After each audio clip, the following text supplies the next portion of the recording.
presentation of Fox Sports. We are Fox. We are so.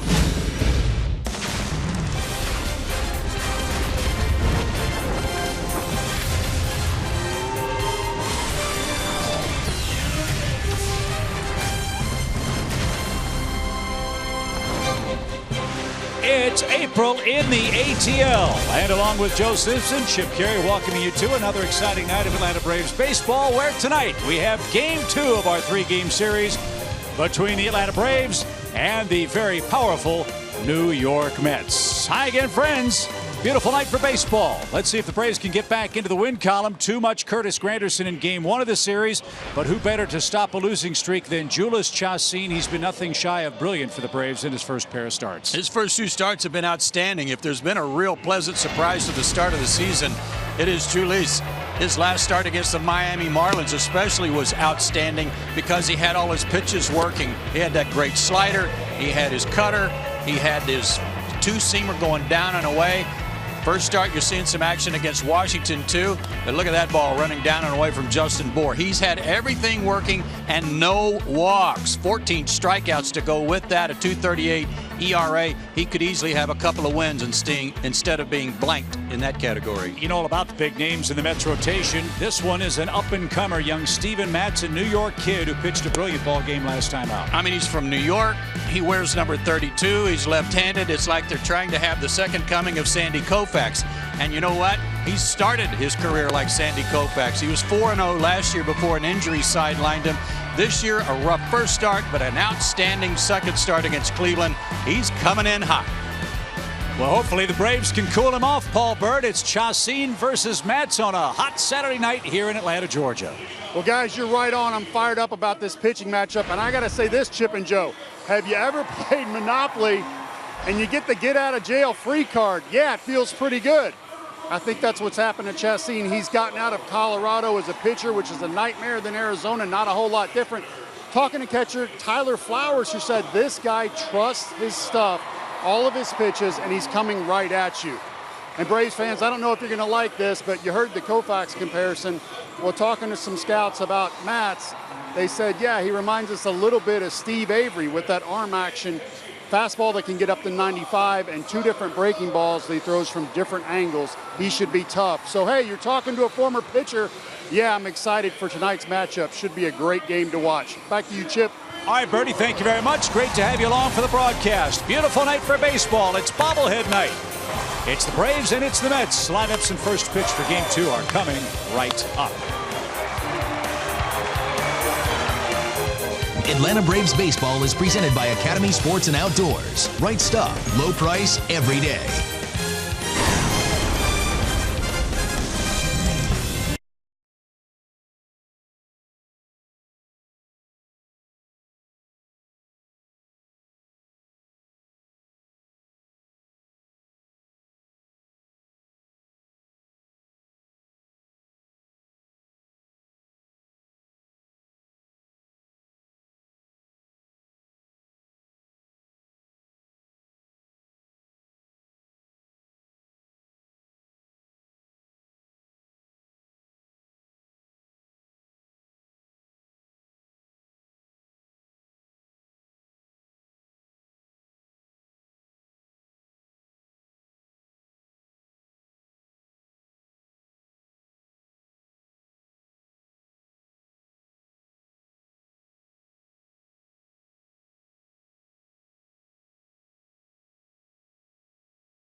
Sponsored by Delta Airlines, your local Ford dealer, and Xfinity. X1 from Xfinity will change the way you experience sports.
A beautiful breezy Saturday night in Atlanta. The wind has just shifted. It's blowing straight in tonight. It's a perfect night to pitch for Jhoulys Chacín. The veteran Braves right-hander looks for his first victory in his fourth start. That's what he's done, Joe, lifetime against the New York Mets. Yeah, good numbers. A 2.88 ERA, 2.39 average against him. Just, however, a 1-2 record, which kind of is in keeping with the way he's pitched so far this year for the Braves in his first two starts, with great numbers, but he doesn't have a win to his credit yet. His 4 keys to pitching success tonight. Number 1, sinker, cutter, curve, etc., etc. They've all been outstanding, and he's used them to both sides of the plate. Hopefully the same will be true tonight. And ditto on the first 2. That has to do with his first 2 starts. 11 1/3 innings, no walks, 14 strikeouts, no home runs. Take more of that, won't you? No question about it. Making his first start here on his home mound in Atlanta. And Curtis Granderson, the hitting villain for the Mets last night, hit a second-inning grand slam, and that's all the Mets needed as they cruised to victory in Game 1 of the series. The Braves' defense with a left-hander on the mound for New York. That means Stubbs and Francoeur get starts in the outfield this evening. Tyler Flowers has had a good homestand. He's behind the plate. Freeman, Castro, Ibar, and Adonis Garcia are around the horn. The Mets come in rolling. They've hit 21 homers in their last 7 games. All of those home runs since April 15th. Granderson hit 2 for New York last night. Let's see if the Braves can keep him under control on a breezy Saturday night. Play ball. Here we go. Jhoulys Chacín turns in, lets her loose, and we're underway. 72 degrees and not a cloud in the sky.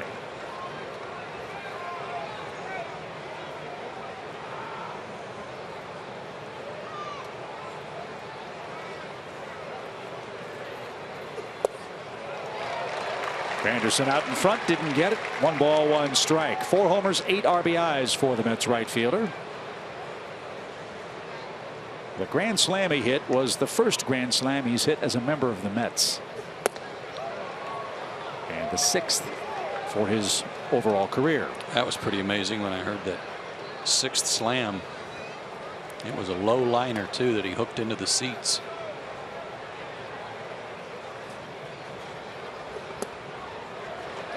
That caught an edge. 2 balls, 2 strikes. John Tumpane has the plate tonight. Understand that Jeff Kellogg, who was hit in the first inning last night with a foul ball, is undergoing the concussion protocols. Not surprising after the mask was hit with a 100+ mile-an-hour foul. And Granderson dumps a 2-2 pitch into shallow center field, and here come the Mets again. Leadoff single. Right off the end of the bat. Breaking ball, trying to backdoor breaking ball, and look at Granderson cover that. When you're hot, you're hot.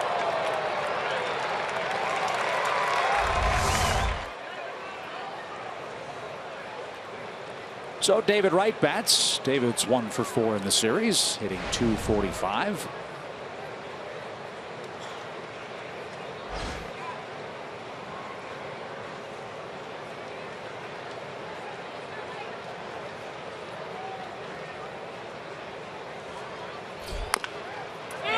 Foul at the plate. Strike 1 to the Mets third baseman, who, as we know, wears out the Braves. He's our Academy Sports and Outdoors leaderboard feature. And among active players, he is 2nd in 3 of those categories, 3rd in extra base hits against the Braves. Jimmy Rollins 1st in hits. Ryan Howard 1st in homers and RBIs.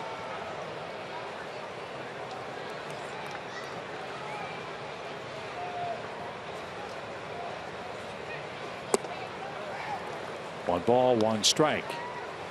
Wright has started rather slowly. Mentioned just 2 homers, 2 RBIs for him tonight, playing in his 14th game. 53 at bats, 21 strikeouts. That double last night makes him 1 for his last 14. And he didn't get that pitch. 1 ball, 2 strikes. If you weren't with us last night, his 2 homers have both been hit to right center field. And last night his double was in that same direction.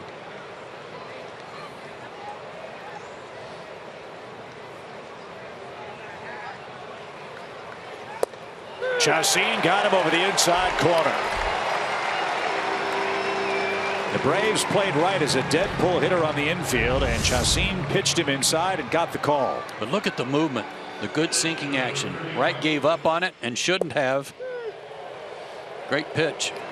And that's what's been so effective for Julius, is that he's working both sides of the plate with all of his pitches.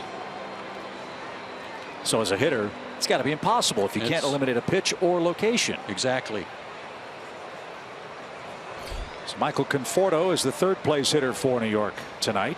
No Yoenis Cespedes for the Mets. He re-aggravated a thigh bruise on a slide late last night. He hurt himself originally back in New York. It's been troublesome since, so Terry Collins gives Cespedes the night off.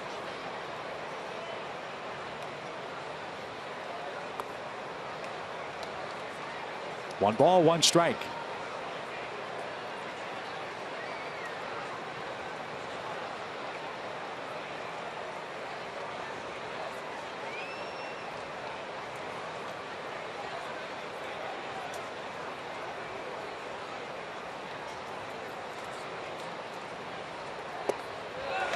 When Roy Halladay threw that no-hitter in the postseason for the Philadelphia Phillies a few years back, one of the Cincinnati Reds claimed that Halladay had 8 pitches working. He had his 4 pitches working to the inside corner and to the outside corner.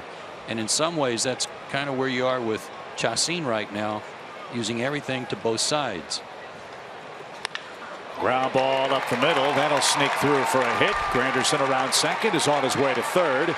And New York has men at the corners with 1 out in the opening inning.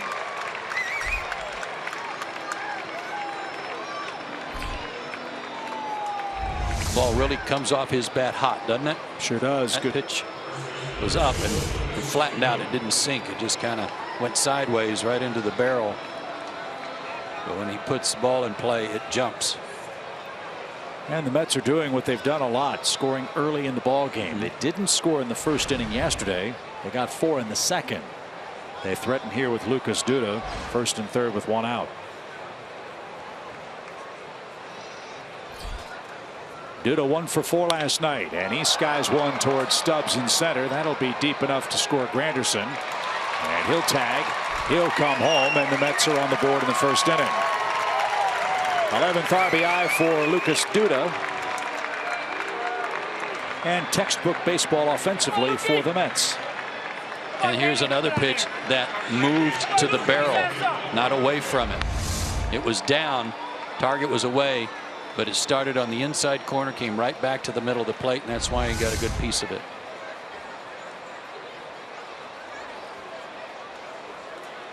Conforto at first with 2 outs now for Neil Walker, the New York second baseman.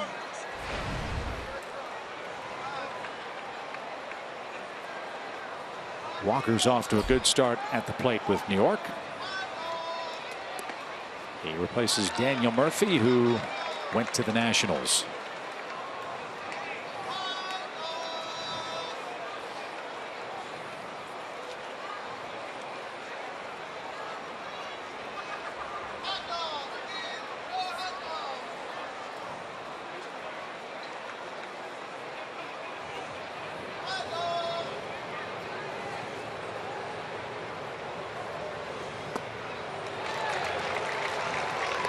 Nothing in 2. I love what Paul said about Chacín playing Monopoly, the get out of jail free card. I would imagine his pitches at a little lower altitude than Denver are going to be much more effective in a place like Atlanta. Yeah, so far so good on that.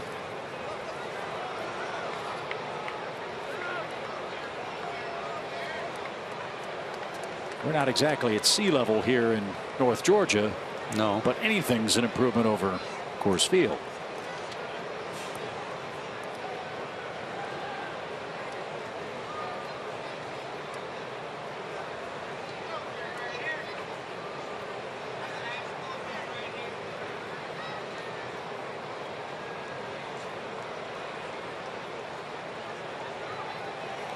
Runner goes. The pitch a ball, and Flowers couldn't get a handle. So Michael Conforto steals his first base. Neither Flowers nor Przinsky have had much luck throwing out would-be base stealers this year. And it was on a changeup too, so a good choice by Conforto. And Flowers couldn't get a grip on it. They've thrown out 2 out of 15 now.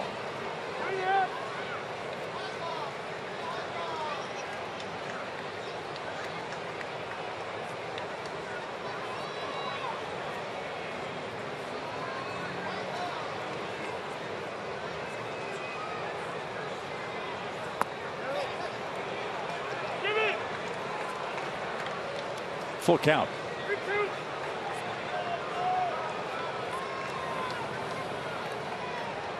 That was a real good pitch that somehow Walker was able to stop his swing on. Tough one to lay off.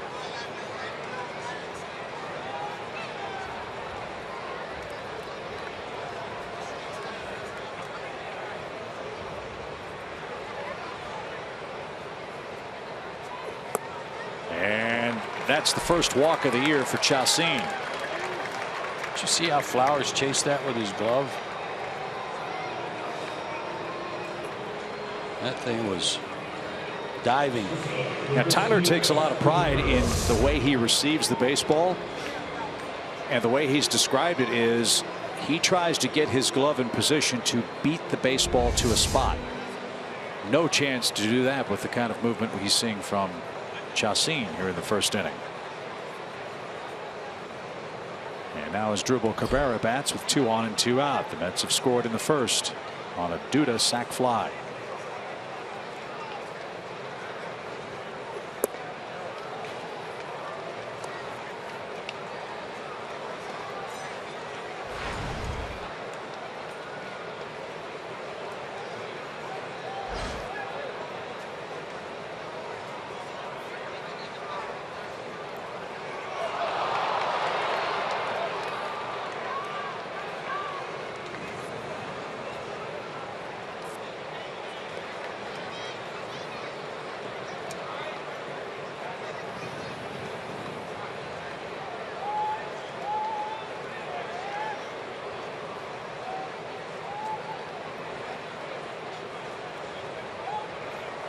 1 ball, no strikes.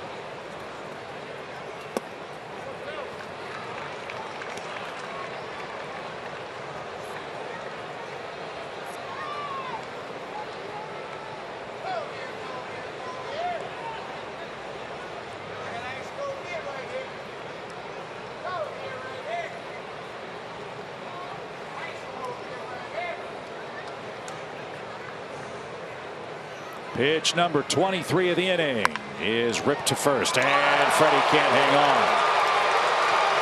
That'll score Conforto. Walker on his way to third. He's going to stop there. Cabrera in at second base, and it's 2-base error that makes it 2-0 Mets. 16th Atlanta error this year. It was hit hard, but Freddie played it a little bit off to his side and didn't get the glove down.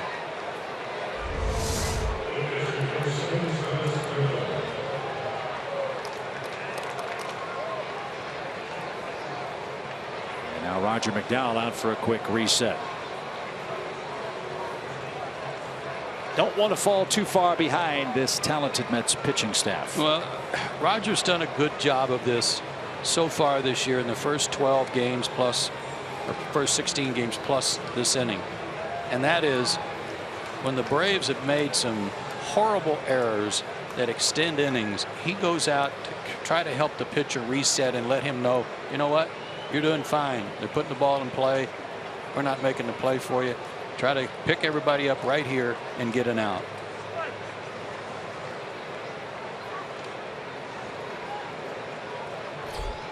Mets catcher Travis d'Arnaud hits and takes a strike. d'Arnaud off to a slow start, hitting 158 with an RBI.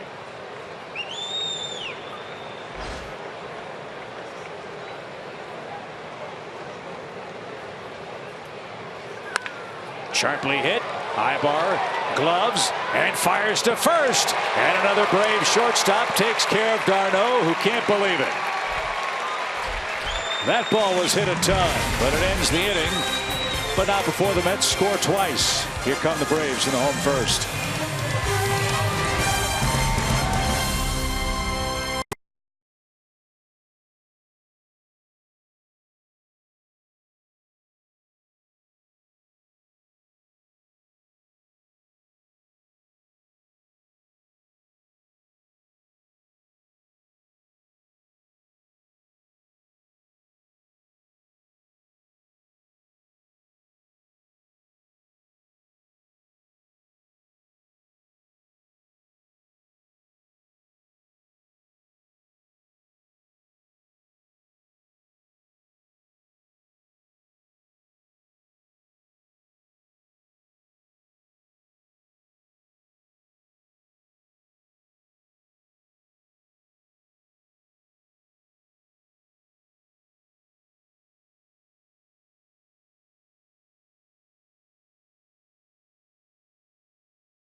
Back on Steven Matz and the rest of the New York Mets here in the bottom of the first inning. Nick Markakis will get things started for Freddie Gonzalez. A couple of extra right-handed bats in the lineup tonight with Tyler Flowers, Jeff Rancourt, and Drew Stubbs. Matz is very talented, pitched in the postseason for New York last year, and the sky's the limit for this kid, they say, in Gotham. Well, he had a horrible start his first time out. That was against Miami. An inning and 2/3, 6 hits, 7 runs allowed. But they followed it up against Cleveland on this road trip. 7 innings, a 3-hit shutout ball, 2 walks, 9 strikeouts. So he has evened his record. And his lifetime numbers on the road since he got called up last year, he's perfect. 3-0 with a 1.86 ERA. Mid-90s fastball, slider, an excellent curveball, and a change. Out of Stony Brook, New York. He'll face Nick Markakis to lead things off.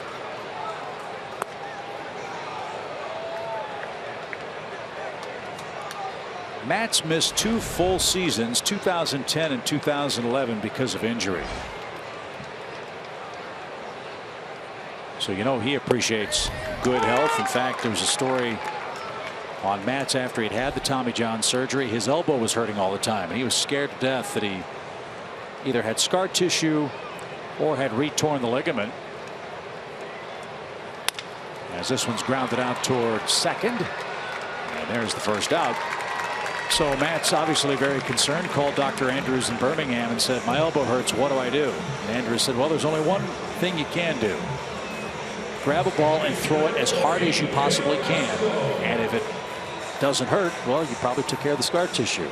So that's exactly what Matz did. He went out, threw the ball 98 miles an hour. His arm has never hurt since. How about that?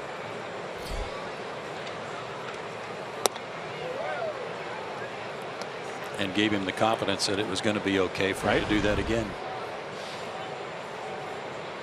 Daniel Castro with a 4-game hitting streak. Something Freddie Gonzalez has said about his catchers might be applied here to his second base situation. Yes, there's a lefty on the mound tonight, but Castro swinging a hot bat.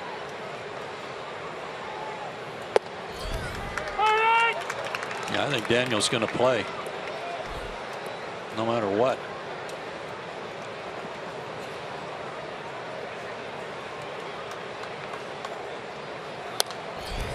I mean, Joe, that's an effortless 95, isn't it? Yeah, it is. He's got great form.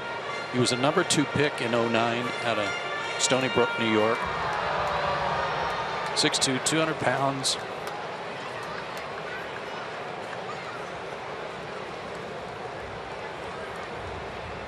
Left-hander out of New York, wearing number 32. There's the curve. Pretty good. Frank Viola in the minor leagues told Matz, get rid of the slider, throw that pitch, and that was a dandy. First strikeout, 1 away.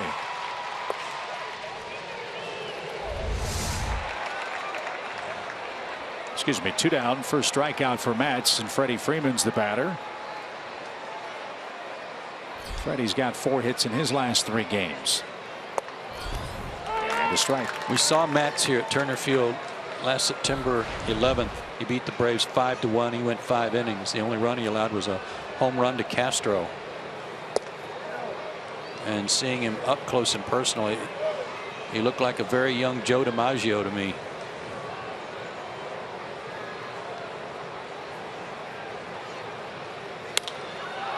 Lifted toward left. Conforto coming on. Wynn pushing it back toward the infield. Diving try. Can't get there. It's a foul ball. And Freeman will head back to the plate with 2 strikes. Old Glory is starched straight in. So when Conforto's first move was to the line, he made 2 more adjustments after that.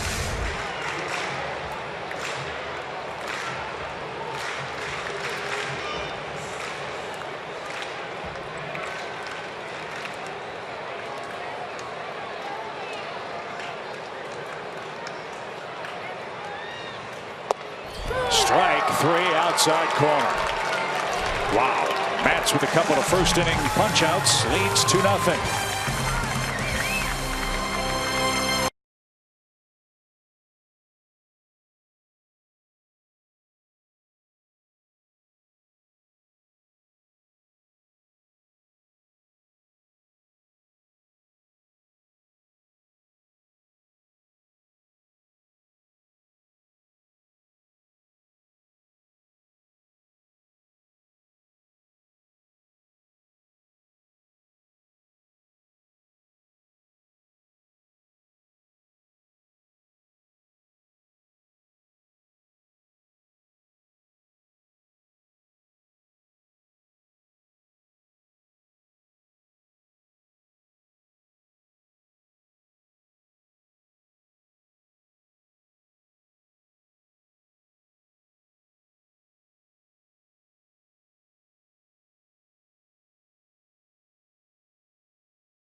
fans here for their Skip and Pete bobbleheads tonight.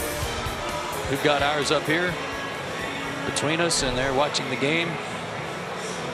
Had to cover their eyes a little bit top half of the first, but they're ready for the top of the second. We start anew, right? Yep.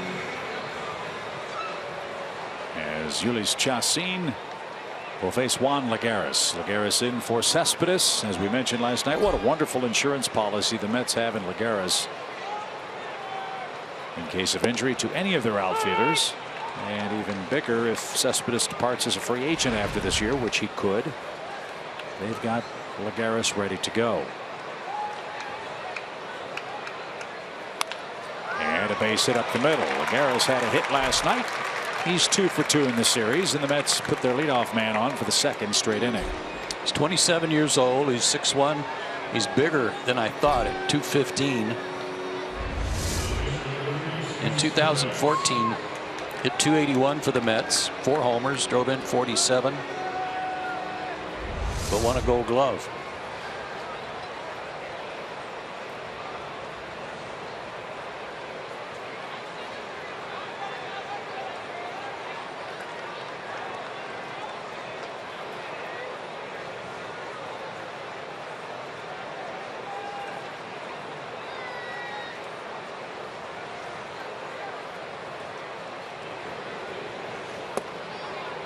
No batting gloves for Steven Matz. Well, there's a note on him in their media notes today calling him Steven Bats, because his first game in the big leagues, his first start, he had drove in 4 runs, had 3 hits.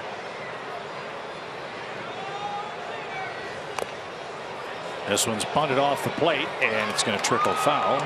Strike 2.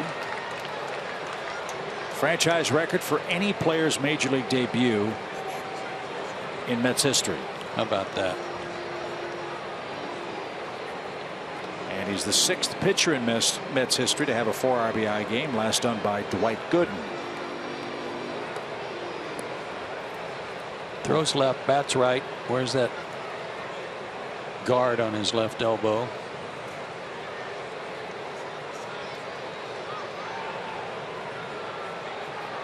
No balls, 2 strikes. Yeah, you go 4-0 in your first trip to the big leagues. You hit 286 as a pitcher. You go to the playoffs. You pitch in the division, league, championship, and World Series. I'd say that's quite a freshman season. Yeah, that's a good way to break in. And this one is pushed down the first base line. It's going to stay fair. And Matt's got it down with 2 strikes. That was hugging the line. And it's a successful sacrifice that scored 3-4. It's a good thing Freddie picked it up, because it wasn't going to go foul.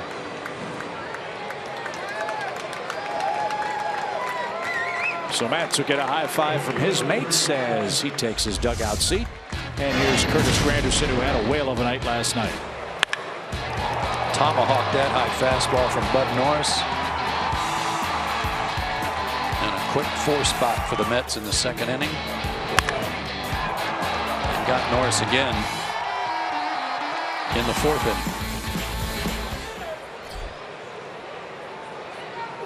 inning. His 19th multi-homer game in the big leagues. Curtis, no kid. He's 35, lives in Chicago in the offseason. He's starting his 11th major league season.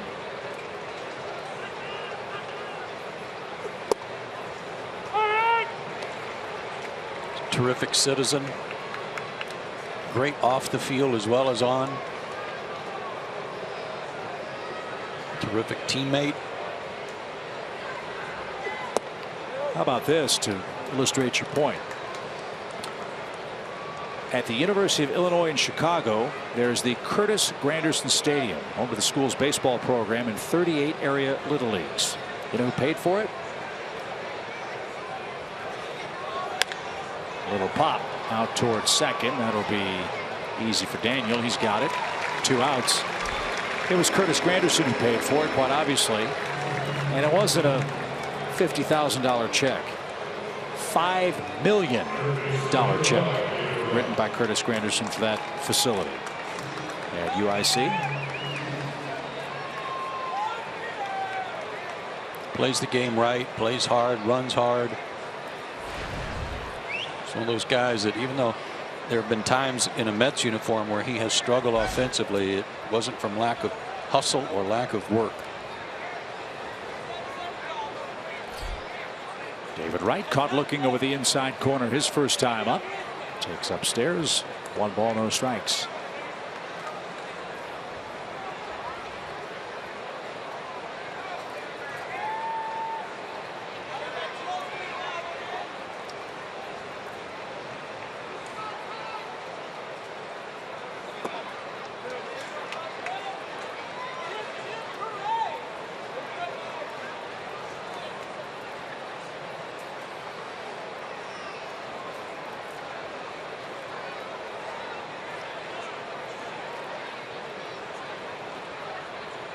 Harris with a big lead at second with 2 outs. And David's a little late. 2-1. It's like Tom Glavine likes to say, you know, the sinker and the cutter and the slider make his 91 look like 95.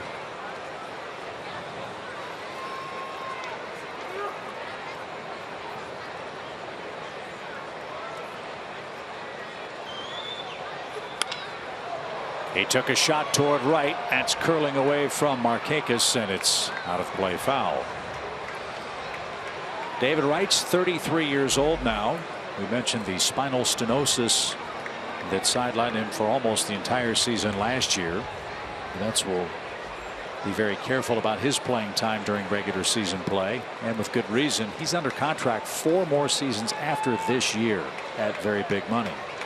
Terry Collins told me last night they all but, I'm paraphrasing here, but they watch him like a hawk and try to get him rest where they can.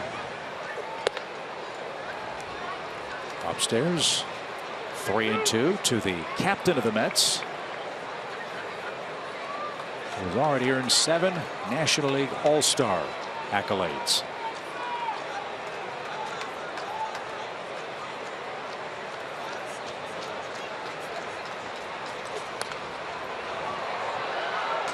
I can't imagine how hard it would be to play Major League Baseball with a bad back. I don't know how he's done it for the last 2 or 3 years. And last year he couldn't. He basically couldn't. He missed 115 games while they tried to figure out something or some way to get him back on the field.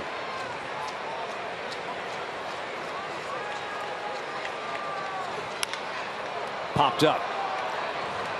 Freeman drifts out. Markakis is underneath and near the line. Puts the squeeze on that. And that retires the Mets. Adonis Garcia leads off the second for Atlanta. The Mets have jumped out early 2-0.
Sports and outdoors. Right stuff, low price, every day.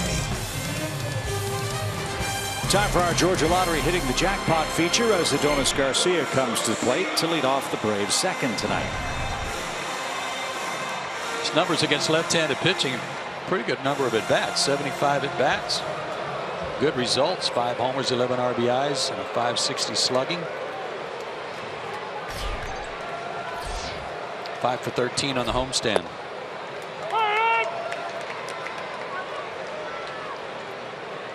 Adonis 5'9", 2 out of 5 out of Ciego de Avila, Cuba. And you know what? I have a lot of respect for this man. He is not a third baseman. That is not his position. He's out there every day working on his defense, his footwork, trying to get better.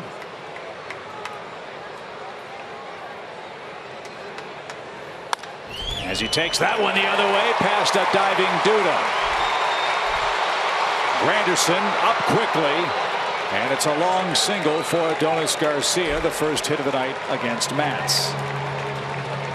And to quote Freddie Gonzalez when he asked about Garcia, his position is hitter. Fought that one off, and I have more respect for you now, Chip, than I've ever had, because you had Adonis hitting one past a diving Duda, and that's just not easy to do.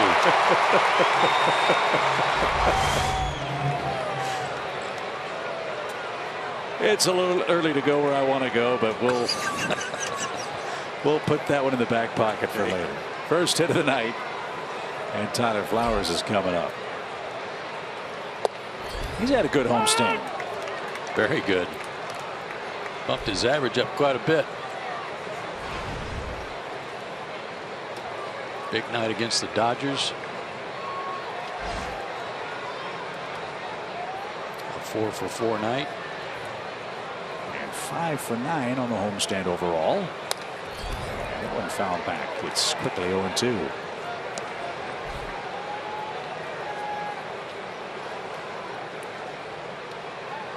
Braves are 2-3 against left-handed starters this year. As a team hitting .201 against lefties.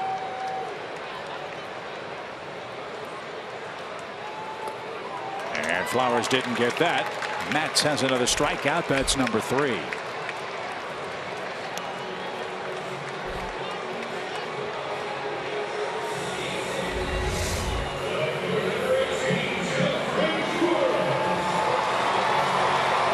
Pretty good hook. I watched him throw a few pitches on video where it looked like he had a knuckle curve. You know, it was like his index finger was propped up, but I didn't see it on that pitch.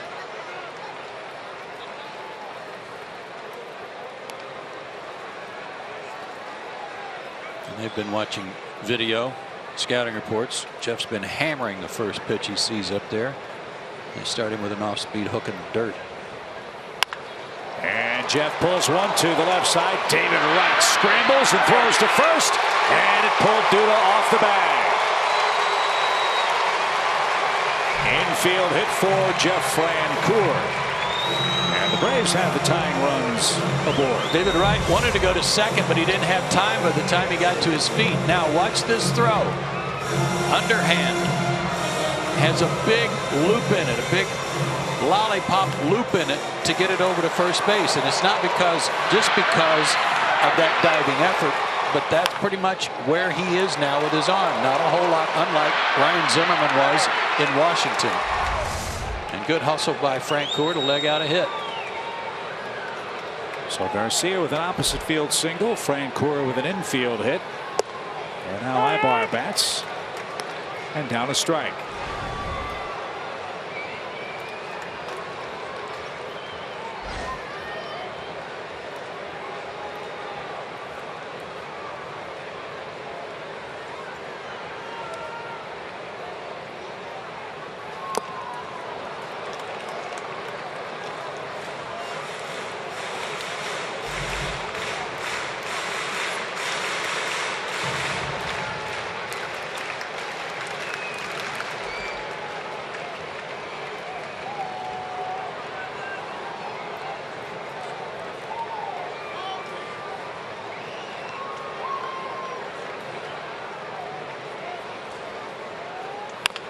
Bouncing ball towards second. There'll be only one play. It's to first. Runners move up 90 feet. Drew Stubbs, the hitter, with 2 outs.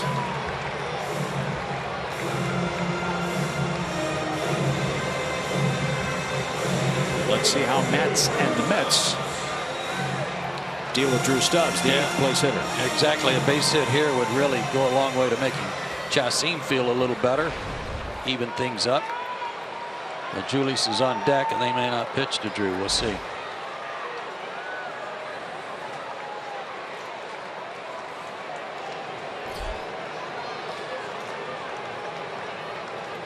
Drew's caught the strikeout bug. 12 and 22 at bats.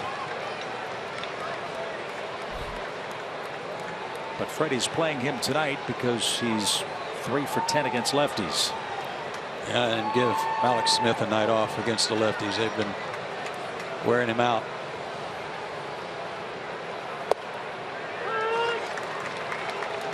But that was the knock on Drew Stubbs, even when he first got to the big leagues with Cincinnati, that there were too many strikeouts for a guy who ran as well as he can.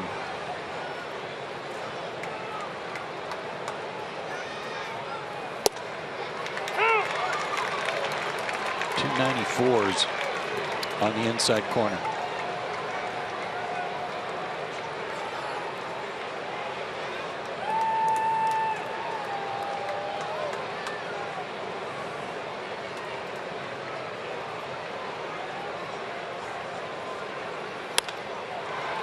That's line foul. 1 ball, 2 strikes.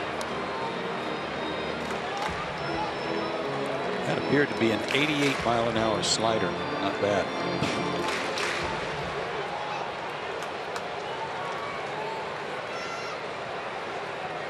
That's coming off a career-high 9 strikeouts against the Indians in his last start.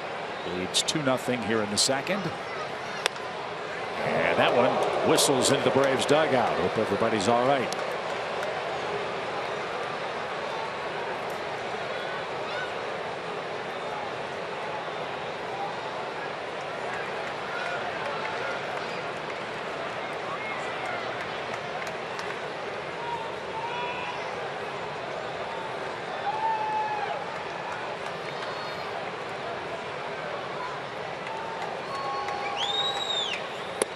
Strike 3 ends the inning.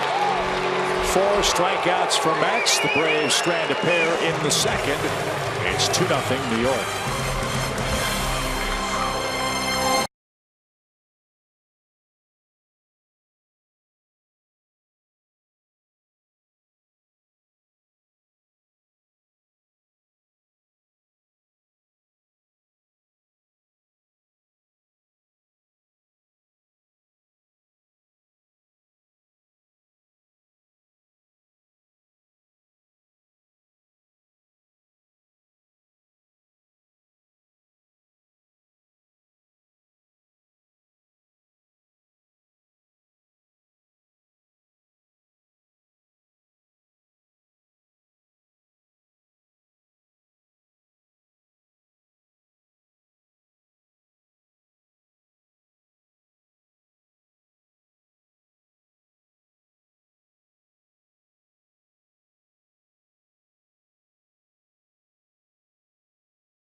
Transaction today, we had Casey Kelly, who threw 3 innings last night, 1 run, got sent down because they needed another arm. They called up Matt Marksbury, left-hand pitcher flamethrower, who came up from A-ball, Double-A last year, got his feet wet. He'll be ready to go. Here's what I like. Jason Grilli and Jim Johnson gave them some advice. Grilli said, hey, guys, to the young bullpen guys, make sure that first ball that comes out of the game when it gets authenticated is a strikeout, not a double. And Jim Johnson said, if you want to pitch up here a long time, you got to trust your stuff and believe you're good enough. Great advice from 2 wise, old, sage guys down in that bullpen. Yeah, it's good stuff, Bertie. Hopefully it will be heated. Michael Conforto, first pitch swing. That's off Freddie's glove again, and this one into right field on a ricochet. Freeman's committed an error already tonight. This one, a base hit for Conforto, who's 2 for 2. And again, the ball just comes rocketing off his bat. And that was a base hit, should have been.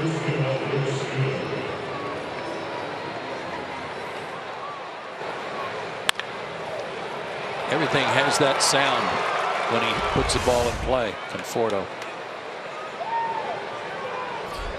out of Oregon State.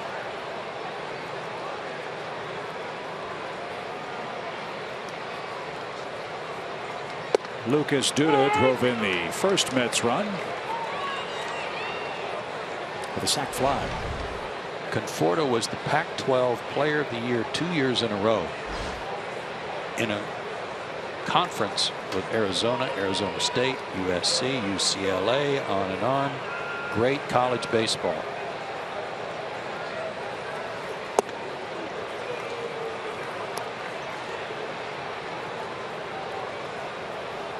Tenth pick in 2014. Yeah, he didn't spend much time in the bushes, did he? 133 minor league games, hit 15 homers, hit 308. The Mets needed offense, and they brought him all the way up from Double-A to the major leagues. That doesn't happen all that often anymore.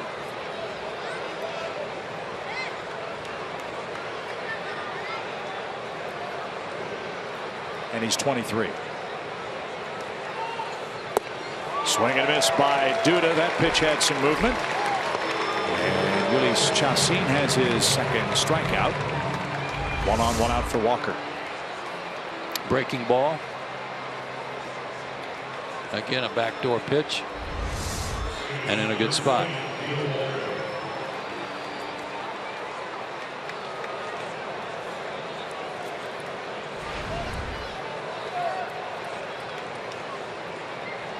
The Mets earned 1 run in the first inning. They did not earn the second. The error contributed to that. That ball was bunted twice. Foul ball. Strike 1 to the Mets second baseman. One final inning in the National League. Washington beat Minnesota again 2-0. Tanner Roark started for the Nationals and struck out 15 Twins. They had 18 in all between Roark and their 2 relievers. Tough to win with 6 innings of no contact. Yes. Minnesota falls to 5-13. Washington now 13-4 and 7-1 at home. Nationals and the Cubs have the best records in baseball. No balls and a strike for Walker. High fly ball center, but not the night to hit one of those. Drew Stubbs will have room, and there's the second out. Yeah, I was looking at the standings today, and the Braves are 4-12 entering play tonight. And I looked over and saw that in the American League, the much ballyhooed, highly touted Houston Astros are 5-12. They are off to a rotten start for a team that was supposed to win that division. So if you take the alley out of the ballyhooed, they're probably the much booed Houston Astros after a great year last year.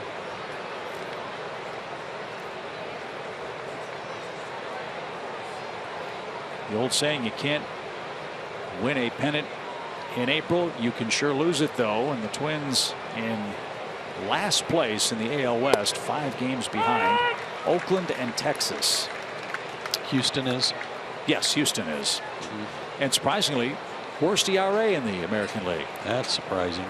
A 5-point ERA for the Astros, who feature Dallas Keuchel, the reigning Cy Young Award winner.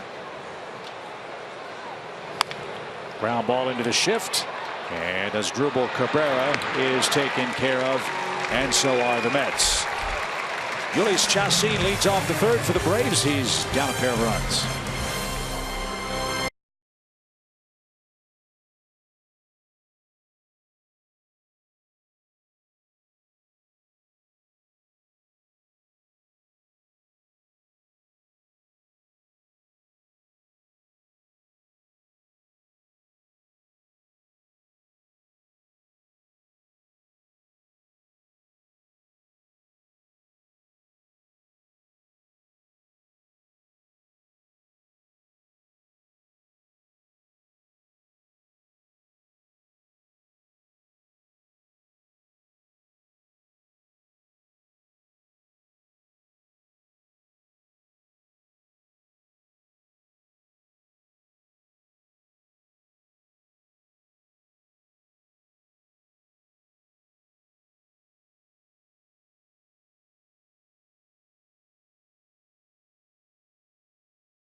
NFL MVP and superstar quarterback with the Carolina Panthers, Cam Newton.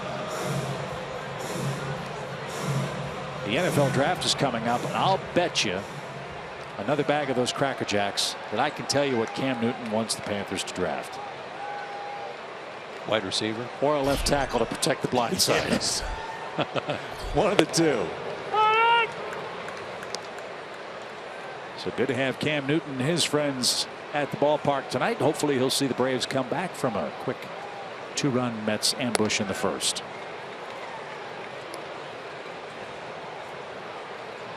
Bad weather forced the cancellation of Friday night fireworks last night. But fireworks show is on after tonight's game. And that and the big bobblehead celebration has a big crowd for us. It does. Yeah, the powder got a little wet last night. And Chacina's down on strikes. That's already 5 of them for Steven Matz. Went back and looked at that called third strike on Drew Stubbs, and it was a pretty good pitch. One of those too close to take, and consistent with the first 2 strikes that were called on him last inning by John Tumpane.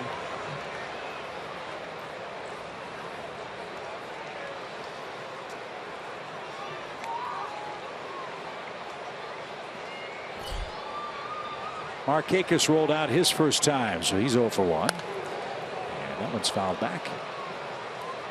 0-1 your count.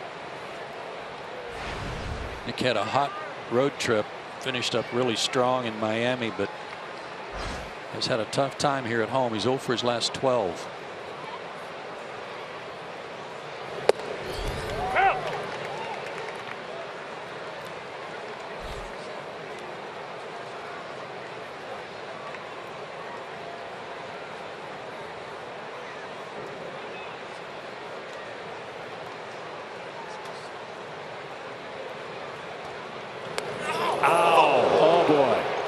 You could hear Nick holler as that hit him on the right hand, and it caught him flush. Yeah, it popped.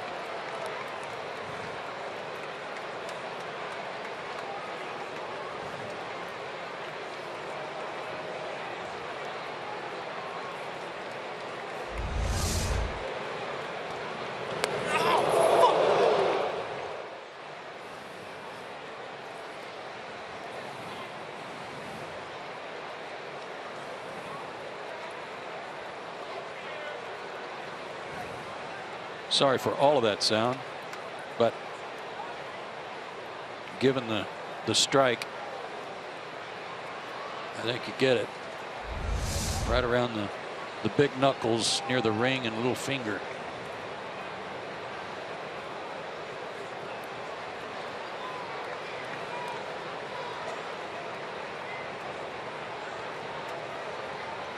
He's trying to get some feeling in the edge of that right hand. Nick's going to stay in the game.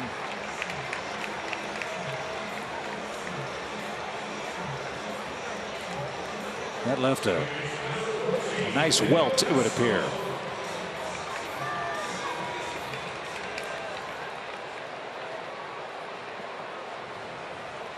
So Markakis hit by a pitch with 1 out. Daniel Castro's the batter. And that's up and away, ball 1.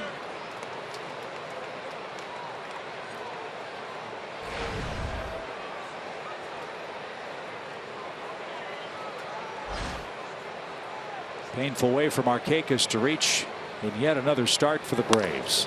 Bouncer past Duda. Markakis skipped the rope, and 2 are on with 1 out. That's 6 straight starts that Daniel Castro has hit safely in.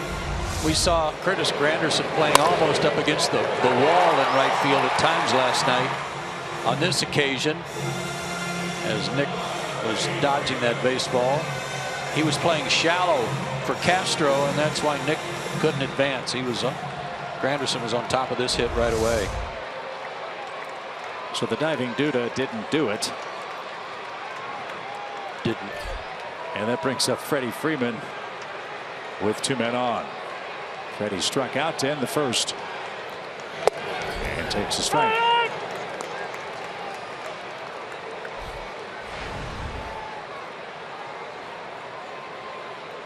The book on Mr. Matz: get him early or you might not. Yeah, his ERA changes drastically after some early inning issues.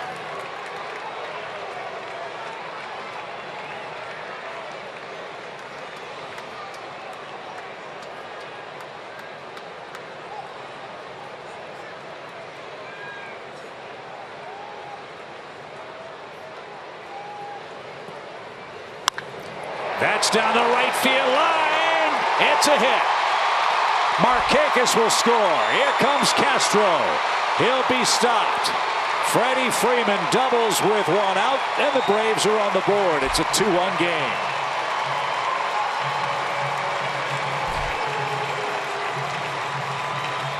Well, that's a sight for sore eyes. And again, another pitch where Freddie used that top hand a little bit to whip the top of the bat through there. Something down and away, and he hooked it. They wanted it down and away. That one had a lot of the plate.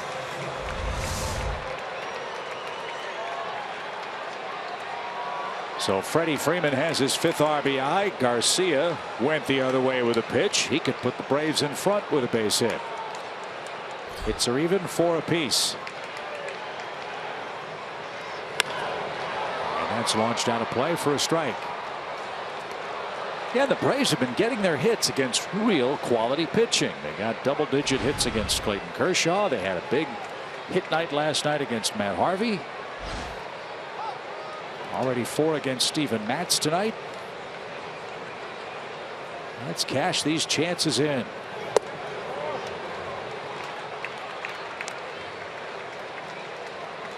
They have not been the beneficiary of any long balls, though. I think it's 11 straight games without a home run. Longest since May of 1983 for the Braves.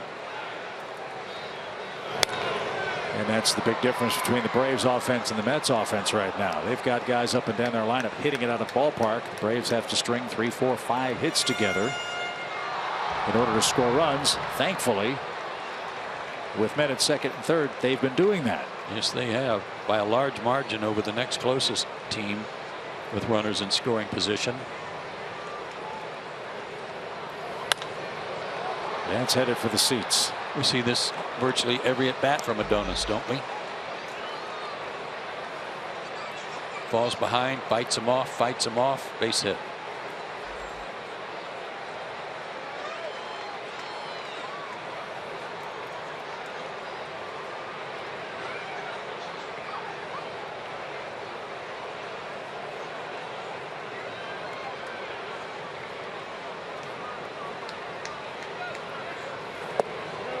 Oh, Darno's lucky to glove that.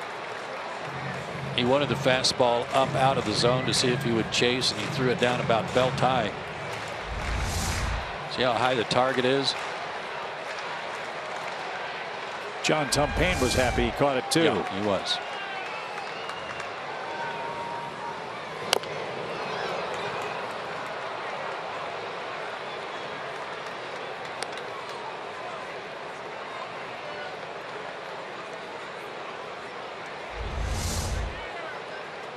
Breaking ball right into his foot.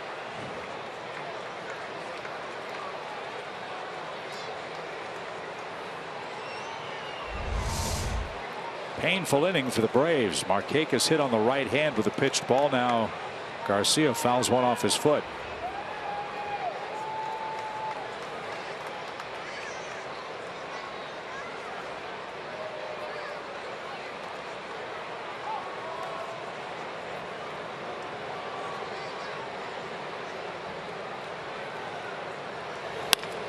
Line to second. And there's the second out.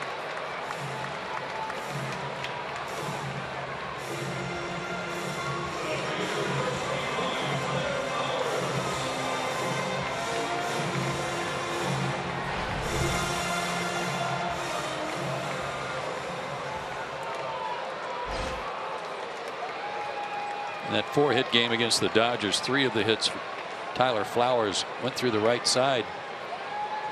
Be a good time for another one. He's 3 out of 4 with runners in scoring position and 2 outs this year. So the right man at the right time for Atlanta. Down a run with Castro at third and Freddie Freeman at second. Chacin would like at least one more here to get the game even.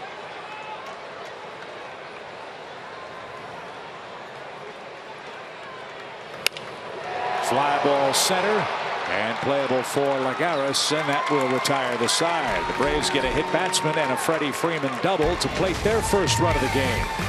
Freeman has his 5th RBI. It's a 1-run affair in Atlanta.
Tonight in Atlanta, time for our Cold Hard Facts, brought to you by Clean Crisp Coors Light. Mets offense, first 8 games, they only hit 2 homers. Last 7, they've hit 21 and averaging 6.1 runs per game. See a little band-aid there on Terry Collins. Again, if you weren't with us last night, they were in town on Thursday. He was in a cab going to dinner. Cab was involved in an accident. Cab rear-ended a car. He got thrown into the plexiglass. Bruise and a scrape, dinged up, but unlike Tom Glavine, he did not get his teeth knocked out. Difference between an Atlanta cab and a New York cab. And an athlete. Yes. Yes. Here's Travis d'Arnaud in the 4th. You've known Terry a long time. I have not known him nearly as long as you, but what a terrific guy, terrific manager.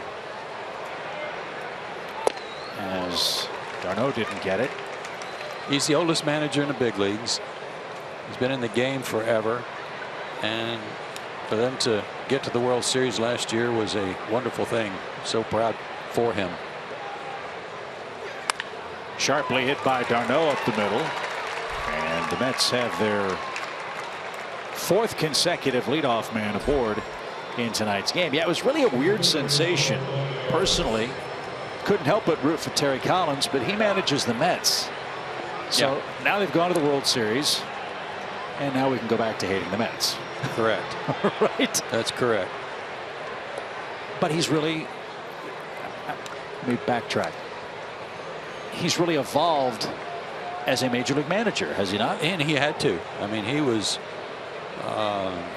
edgy, and that's putting it mildly. I wouldn't call him hot-tempered. He was just a guy who the game, it ate him up day and night. He wanted to win. He wanted to do right by his players and do things the right way, and he couldn't find a time to relax, and it really ate him up. Bouncy ball to first. Freddie took a look at second. He'll take the sure out and retire Lagares for the first out of the inning. He managed in Houston, managed the Angels, and then it really wasn't until he went over to Japan and managed where he kind of found a place to enjoy what he was doing and found some peace with it. And I don't think he's any different as a manager in terms of his baseball knowledge and how he handles a game. I don't think that's changed. He's always been good at that. But just a way to enjoy, he figured out a way to enjoy what he was doing and not let it beat him down. Steven Matz will try to help himself. It's 2-1 New York. I think that's a great lesson. There was a story about the Chicago Cubs that Joe Madden on his lineup card every day writes, don't let the pressure of the game take away the pleasure of the game. And maybe that's a lesson that Terry Collins has learned. I think that's very apropos to what we're talking about. You know, Terry's 5'8", you know, played at about 160 pounds, played as high as AAA, and was always that guy who nobody thought would be able to play professional baseball because he was too small. So he always had that chip on his shoulder too. No balls, 2 strikes. And his swing and a miss. Matz will be gunned down by Flowers. Runner holds at second. 2-man down. Well, for Terry Collins to take the Mets to the World Series, that's not winning it, obviously, but that's going to be kind of baseball immortality in New York, right? It will be, and it should be. But keep in mind, too, and you saw his record with the Mets, it's not a winning record. They weren't a whole lot better or a whole lot unlike what the Braves are going through just a couple of 3 years ago. And for a guy with his temperament to be able to have the patience with the teams that he was managing that were shorthanded personnel wise, it all evolved into last year where things really clicked for them. His last managerial job before the Mets was in 1999 with the then Anaheim Angels. So think about how quickly our game changes and how trends and sabermetrics, for example, have come into the forefront. He's stayed current with that, and 12 years later he gets a job in New York. 4 straight seasons of sub-500 baseball, survives that in New York, right? And the inherent pressure of their fan base and the media and the like. And then last year the Mets win 90 games and go to the World Series. It was a payoff. It really was. It was all of that perseverance and patience paid off for the Mets and Terry Collins, who was rewarded with a 2-year contract extension after their World Series defeat at the hands of the Kansas City Royals. And I think Terry said this will probably be his last go-round these last 2 years. Yeah. He'll be 68 years old when that contract comes to a close. And ball 4 to Granderson keeps the inning alive for the Mets. First and second for David Wright. So Chacín had not walked anybody coming into play tonight. He's walked his first 2 batters of the year. And that's not a bad walk. I know the Braves got a run back for him, so it's 2-1. But Granderson is red hot. He may be the hottest of their hitters.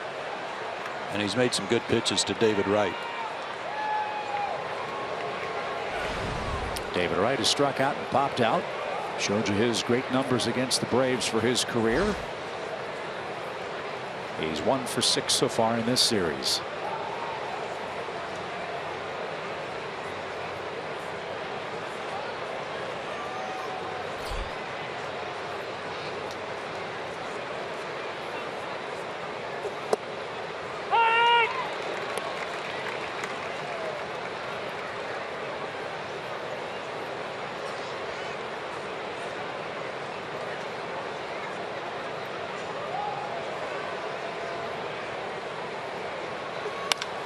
That's down the right field line, in trouble and fair.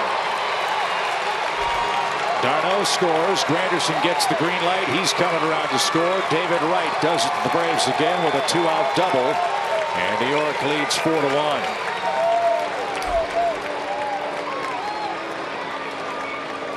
So the walk does come back to haunt him. And David Wright continues to hit everything to right field, even a fastball down the middle. There's very little lower half in David Wright's swing right now. There's no torque in that swing. So it's mostly hands, and that's the direction he's hitting the ball and paints the line. So a 3-run Met lead for Michael Conforto, who's hit 2 rocket singles.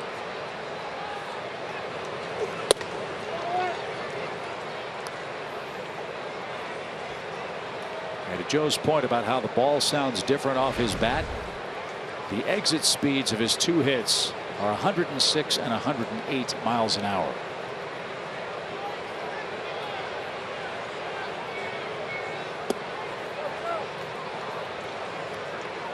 Two balls, no strikes. I think he had 112 on one last night. Yeah, on a ground out.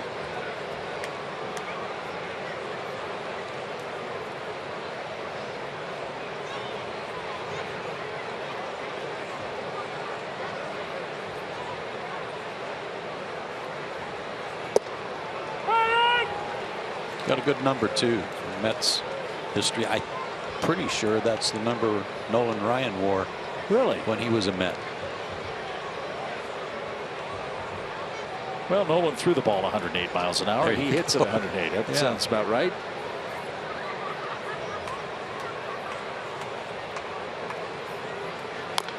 Think about Met history if Nolan Ryan had stayed there his entire career. Yeah. Of course, they never should have gotten Tom Seaver in the first place. He should have been a Brave. That's right. Braves drafted him, signed him. Tom Seaver and his USC club were involved in a exhibition game of some sort. Seaver didn't pitch or play in it, but the Braves deal with him was voided, and he went into a lottery, and the Mets won it. Look how different history in Atlanta would have been with Tom Seaver pitching with Phil Niekro. Yeah.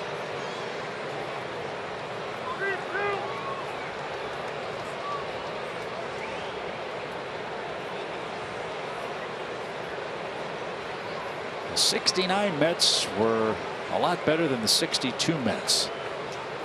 Their expansion year with Casey Stengel at the helm. Fly ball by Conforto to right. Markakis drifts back, and he'll have room, and that'll retire the side. The Mets with a 2-out rally. David Wright doubles home a pair, and New York's lead is now 4-1.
Friends at Delta Airlines get us from city to city. After the Mets leave town, we got the Red Sox in a home-and-home series.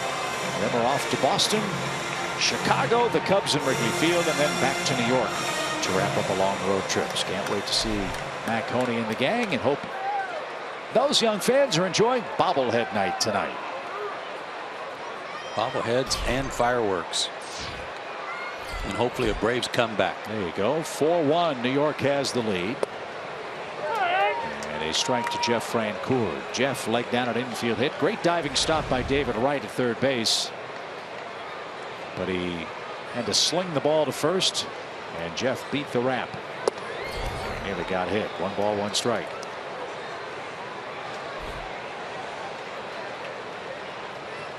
Slow curve, big fastball into moving back.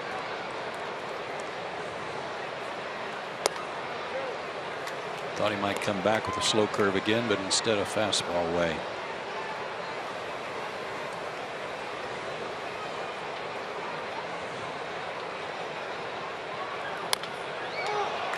One of the things about this Mets staff, even at their early age, and I know DeGrom is 27.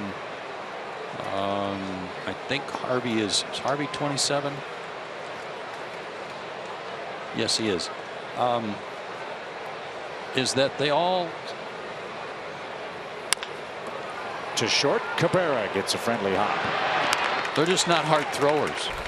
They're pitchers. These guys have good command of at least 3 pitches. They locate and they seem to know what they're doing. They're not just rear back and fog it. Yeah, brain dead heavers. Yes. Yeah, they got an idea, and this kid certainly does with his secondary pitches, not just his 95. Well, Dan Warthen's their pitching coach. I don't think he gets enough credit for the job he's done with all these big arms the Mets have. Yeah, and keep in mind too, they got Syndergaard in a pretty shrewd deal, as we talked about last night, for R.A. Dickey. They got Syndergaard and d'Arnaud. There's Dan, glad to have him back. Again, our sympathies to Dan and his family over the loss of his mother. And Ibar is going to be out. He bunted the ball and was out of the batter's box when it hit him. So that's the second out of the inning. And the putout goes to the catcher, d'Arnaud. He's trying to push it, but the ball came up, hit his bat again, hit him again. And by that time, he was out of the box, which is an out. Here's Stubbs. He was caught looking in the second inning. 5 strikeouts for Matz. And a strike. Same spot. Fox track showed that one a little off the plate.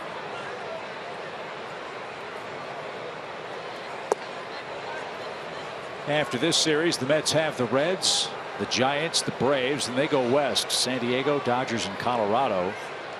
Their first showdown with the Washington Nationals is May 17th. They'll play them 6 times in the span of 9 days. That'll give us some clarity in the Eastern Division race as Duda held the bag. And Stubbs rolls out. Cabrera does that a lot, doesn't he? Sprays it around, doesn't he? Matz is through 4 with a 3-run lead.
Tomorrow, a free concert for everyone in attendance. Limited VIP field passes are available for the show for just $10. Act fast by visiting Braves.com/faithday today.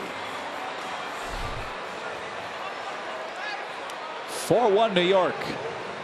Duda, Walker, and Cabrera are coming up.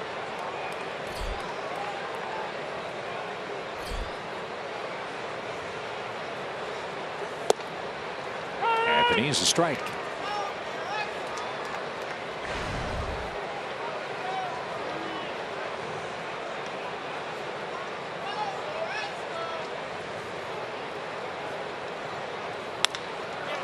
To left. Francoeur drifts back and makes the catch a couple of steps shy of the track.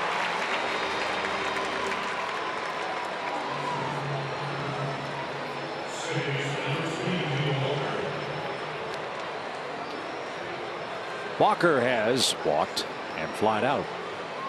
The Braves bullpen's been used so much over the last 2 or 3 days that even in a 4-1 deficit, provided Chacín gets through this inning okay, he's due up first in the 5th. Kind of wonder if Freddie's going to stick with him for a while just to save the bullpen a couple of innings.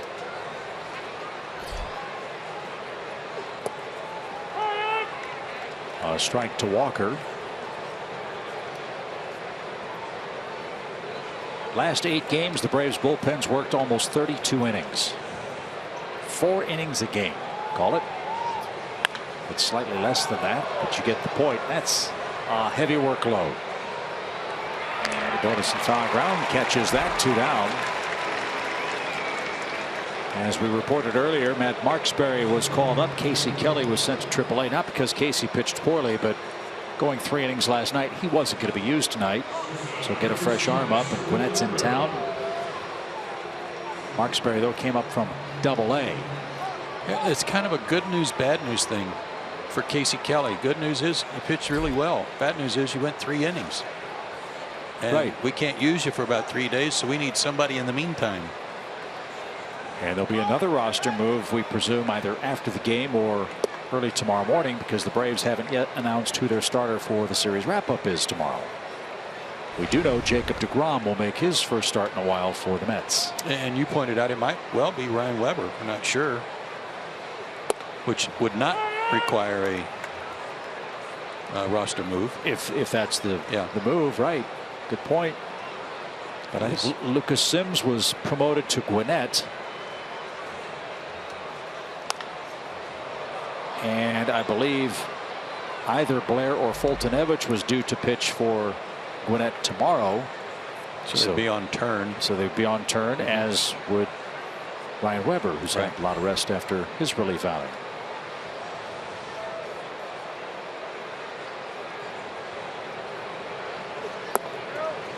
Downstairs for Cabrera, 2 balls, 2 strikes.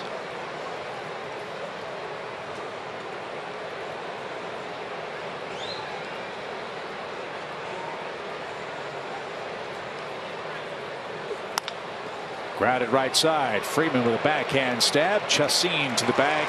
And a 9-pitch inning gets the Mets in order in the 5th. Julius is due first. It's a 4-1 New York lead.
Game break, Texas versus the White Sox over in Chicago. Nomar Mazara continuing to impress, tied at 3 with 2 outs in the bottom of the 9th. Tom Frazier lines this one deep, but did you see that catch from Mazara, robbing him of a walk-off homer? And you guys, the White Sox would take this one in 11 innings.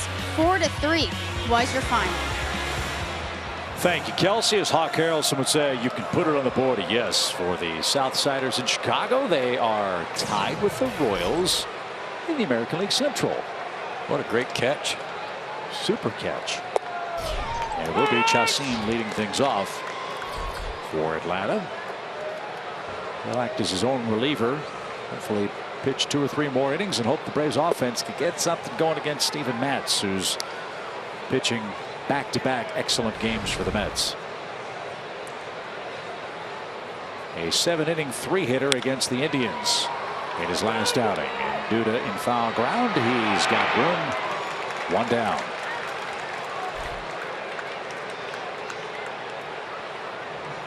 Six straight retired by the young Mets left-hander. And as you said, Chip, when you look at these numbers on his ERA splits for his career, the first couple of innings where he's trying to get settled in are kind of ugly, but from the 3rd inning on, quite impressive, and a big-time reduction in walks.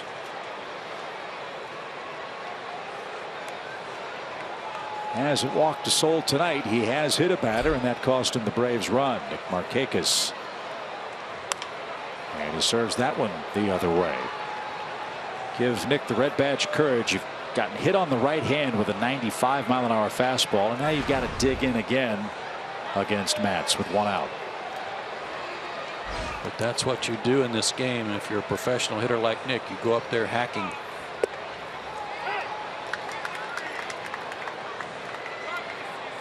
He thought that ball was off the plate. Yeah, it looked like it. Almost never hear or see Nick complain. 0-2 pitch. Matz swept that one outside.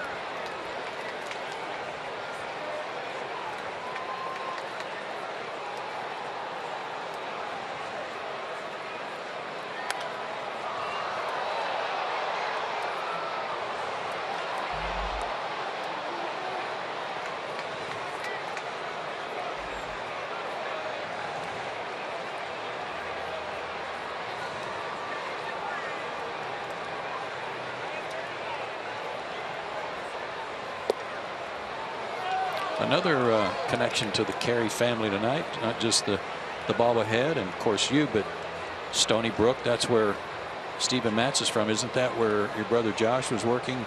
Yeah, as a play-by-play man for the sports department at State University of New York, Stony Brook. Markakis strikes out and looks back at John Tumpane. 6 strikeouts for Matz. And yeah, Josh is the play-by-play man for the basketball and football teams at Stony Brook.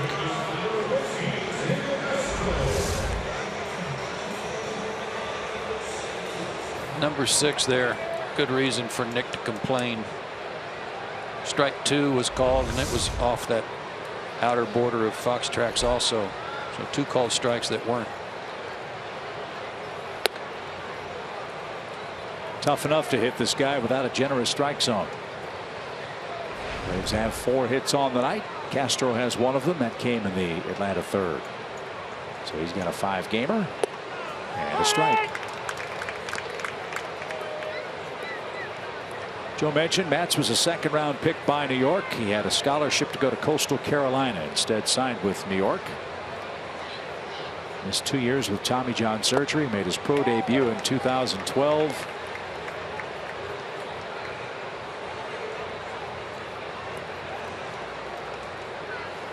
Out of Suffolk County, New York. 1 ball, 2 strikes. In fact, he had a terrific high school rivalry with another young flamethrower, Marcus Stroman. Oh, really? And he played together in the area code games.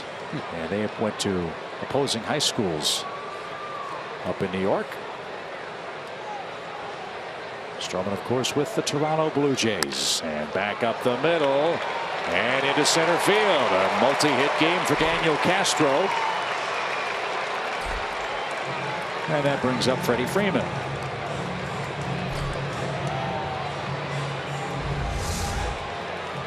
Another high target requested by d'Arnaud. And he did get that one upstairs, but it cost him.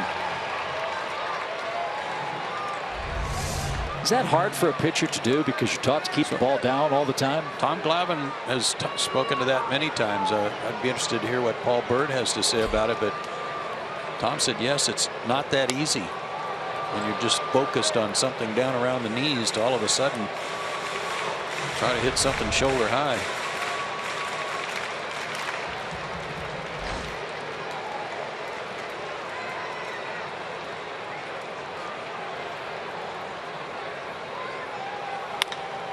Freeman takes one the other way, and it's foul. So, Paul, we were talking about Steven Matz, that higher than high pitch when you're trying to keep the ball down all game long in a critical situation. Is that a difficult thing to do? Well, guys, I totally agree with you, and I think pitchers pitch off combinations. I think of Kevin Millwood, who had a great breaking ball. When you have that nasty curveball, that 12-6, the high fastball is a great combination to work off of, as opposed to a sinker slider that may primarily stay down in the zone. But when the catcher all of a sudden wants to go for a strikeout pitch, Paul, and raises that target up, you know, above the letters, is that all of a sudden when you're trying to change the eye, the vision of the hitter to go upstairs, is that a hard pitch for a pitcher to complete? Freddie dumps one into left center field with a 2-strike count. Well, Joe, it can be, but that's the situation where you light up the radar gun and you don't care how high it is. So you throw a 4-seamer, you don't throw a 2-seamer or a cutter. You get that good 4-seam grip on the baseball. You let it go as hard as you can. And the rule is, as you know, as a hitter, there's bad high, which is belt high, and then there's letter high, which I want you to swing at. So you make sure that that hard fastball is letters and above, and if you throw it halfway off the screen, you don't really care because, yes, you've changed their eye levels. Dan Warthen out to talk to his pitcher, who was visibly upset with the base hit that Garcia got. Now he gives up a little dunker out there. So maybe that Warthen's out there to try to calm him down, regroup. Seeing I hit a little bloop. Don't let it get the best of you. Yeah, bloop on an 0-2 pitch. So now you've got first and second. Tying run potentially in Garcia, who's singled and lined out.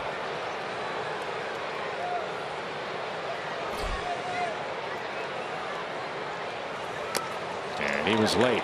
He aired that pitch out. 94 miles an hour. Strike one.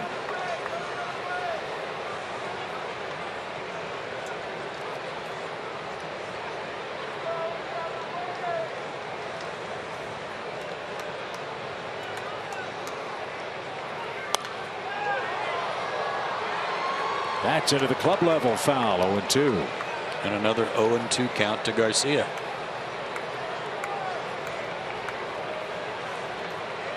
He has struck out 11 times in roughly 66 plate appearances. That's not too bad for a guy who's hitting where he is in the order. But I jinxed him. But Matz just carved him up. 7 strikeouts. The Braves strand a pair. It's an official game in Atlanta, and the Mets lead by 3.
Bobblehead night at Turner Field. The first 20,000 fans through the gates receive that tonight.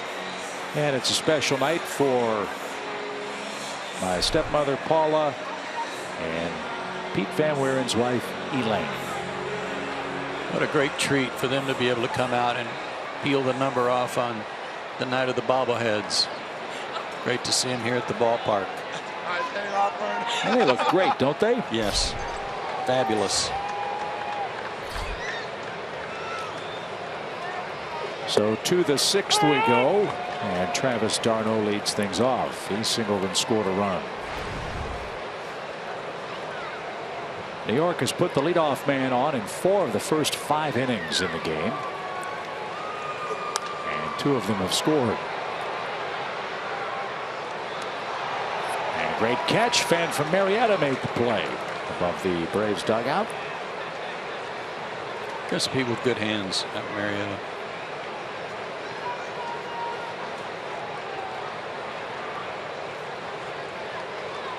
No balls, 2 strikes. I understand the fans of Marietta are rather patient too when they drive home from the ball game these days too, right?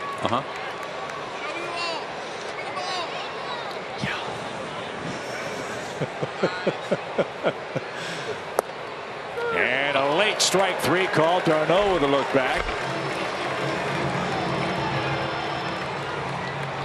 And he's out number 1. He of all people ought to know how big the zone is back there right now. Ooh. But you know what? Foxtrack showed that right at the bottom of the zone. The 2 calls on Nick Markakis were not in the zone. Lagares 1 for 2. Do hitters hate the location or the late call? Late call. Almost as if the umpire wasn't sure himself. Yes.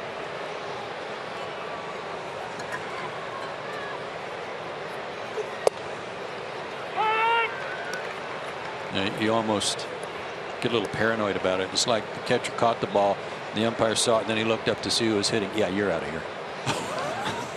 I've seen enough of you, right? Yeah. You can go to the house. And then there might be that time, like for the hitter like Chipper, where a late call, look up, see Chipper, and go, oh, it must have been low. He didn't swing.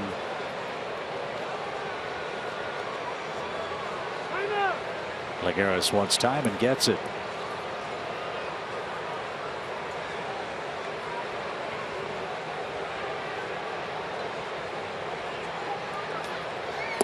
Swing and a miss. Chacin is trying to keep the Braves in the ball game, pitching some important middle innings in a 4-1 game. Hope you'll become an A-list member today and get the best seats for the last year here at Turner Field and the first at SunTrust Park. With multiple ticket options and exclusive benefits customized for your needs, don't miss out on becoming an A-list member today. Go to Braves.com or call 404-577-9100.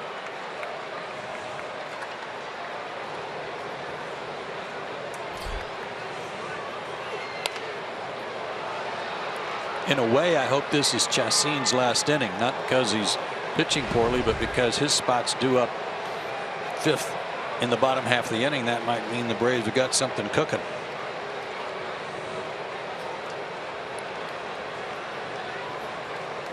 Matz is 0 for 1 with a sacrifice, and he's got a base hit to right on an 0-2 pitch.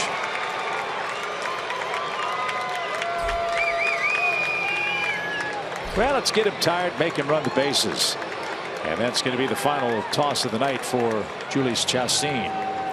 Matt Marksberry was up and throwing in the Atlanta bullpen. He was just called up from AA Mississippi today. Looks like he's going to be the first man on with 2 outs and a man aboard in the 6th inning. Chacin is done. Mets lead 4-1.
think of here.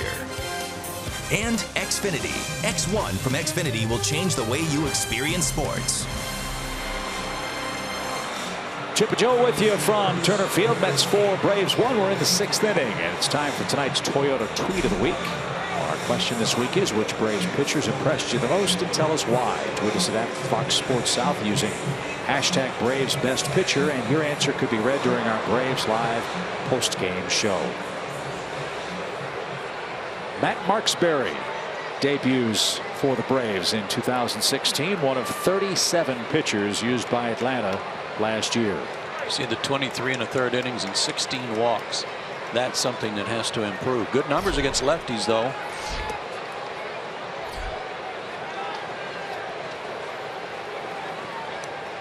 He was sent out pretty early in spring training amidst that covey of left-handed relievers trying to make the team. He was one of the early cuts. Well, lefty's at Double-A, went 1 for 13 this year against Marksberry, and in 6 games he allowed 1 run in 8 2/3 innings.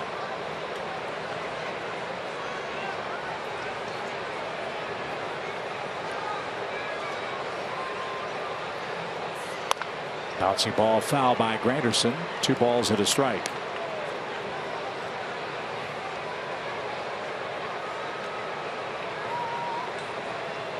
Chris Withrow and Hunter Cervenka also up for Atlanta in the pen.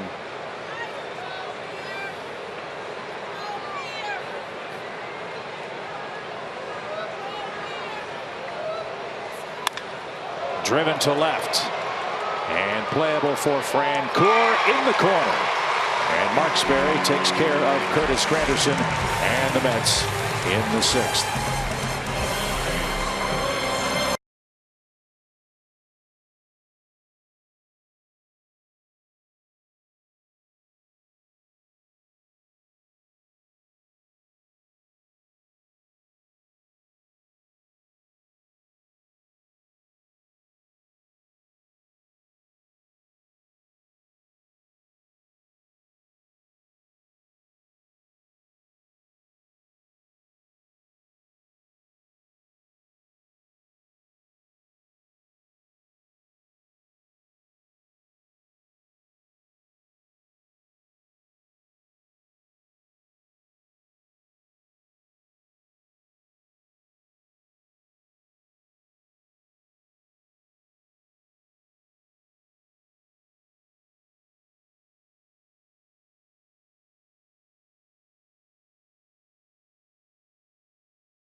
Dressed up and a good place to go to the ballpark. Looking sharp on a Saturday night here at Turner Field. And Tyler Flowers leads things off for the Braves in inning number 6. Tyler's 0 for 2. You know, you dress up like that, you look so sharp, especially in that bow tie. Honey, let's go to the ball game. Once the Braves beat the Mets, and we'll head to Johnny's Hideaway and cap the night off. Best dance music in town. Yes, sir.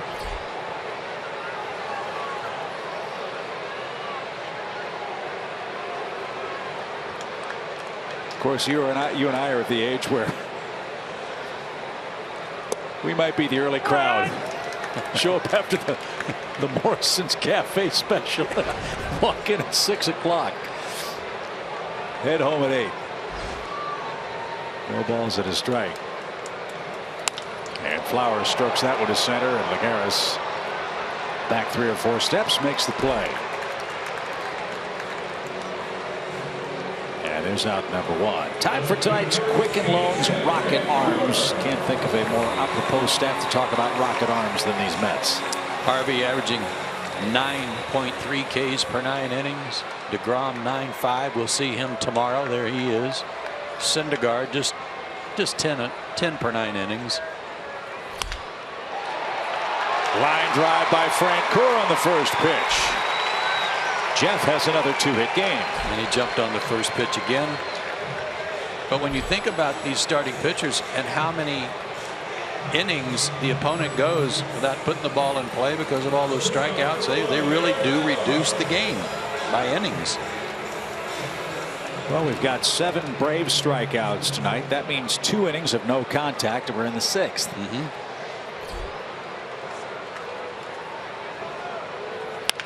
Bouncing ball to third. David Wright from his shoe tops. Second for 1, and first a double play.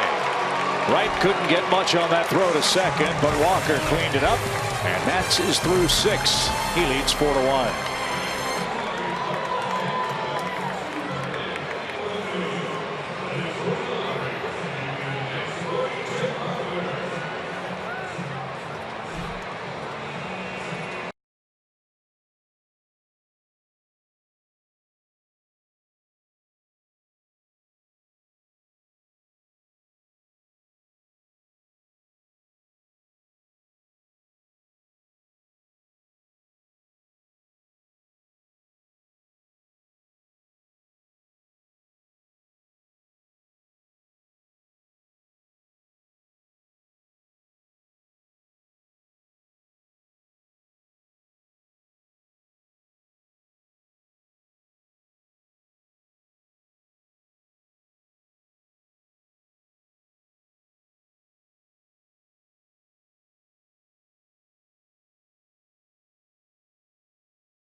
Ballpark tonight. The superstar is Jason Aldean. That other guy's Chipper Jones. Or as we would say on Skip and Pete bobblehead night. Chipper Jones is at the ballpark tonight. Yes. Well hydrated as the Braves trail 4-1, and we go to the 7th. Don't forget to join us after the game for Braves Live. We'll recap the action. We'll hear from the skipper Freddie Gonzalez.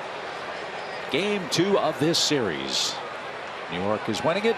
Braves Live after the game presented by Xfinity. Tell you what, the Skip and Pete bobblehead is bringing them out of the woodwork, isn't it? Great.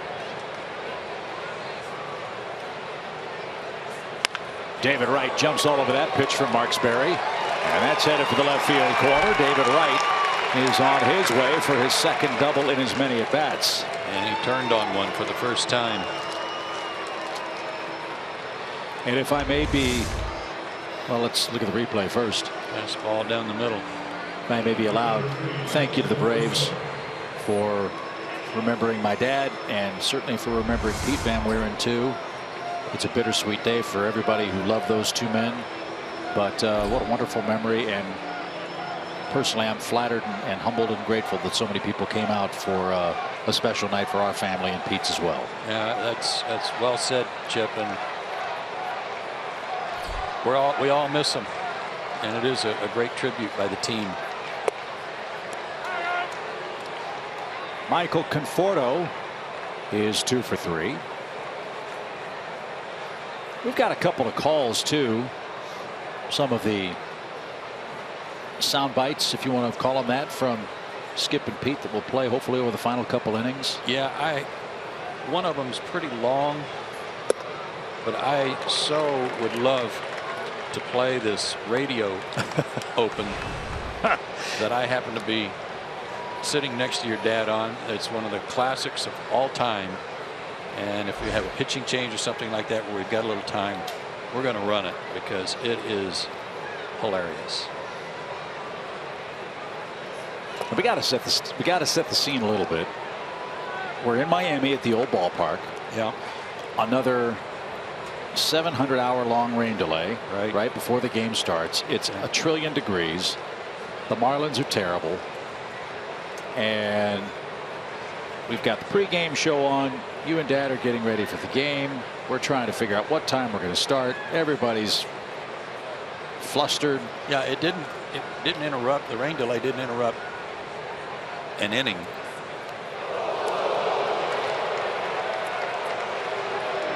Conforto hit. 2 on with nobody out. But we're waiting for the game to start. Yeah. Everybody's ready, antsy to go, you know. That was just a curveball that got away. He wasn't trying to get any payback from Markakis. He had a left-handed hitter up there needing him to get him out. Yeah, it's just one of those classics. It will live in infamy.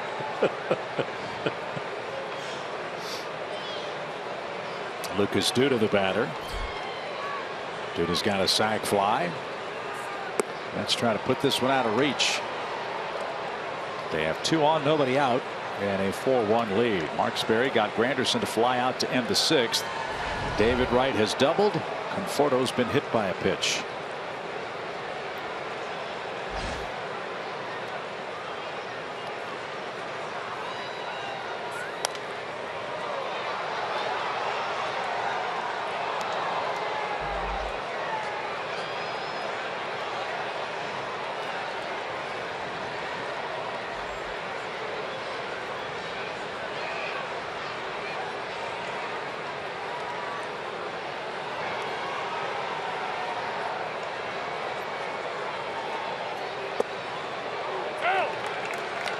That froze Duda just a few minutes past 9 o'clock here in Atlanta.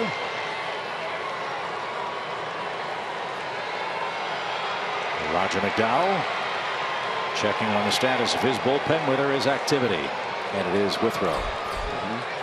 That phone is getting a workout.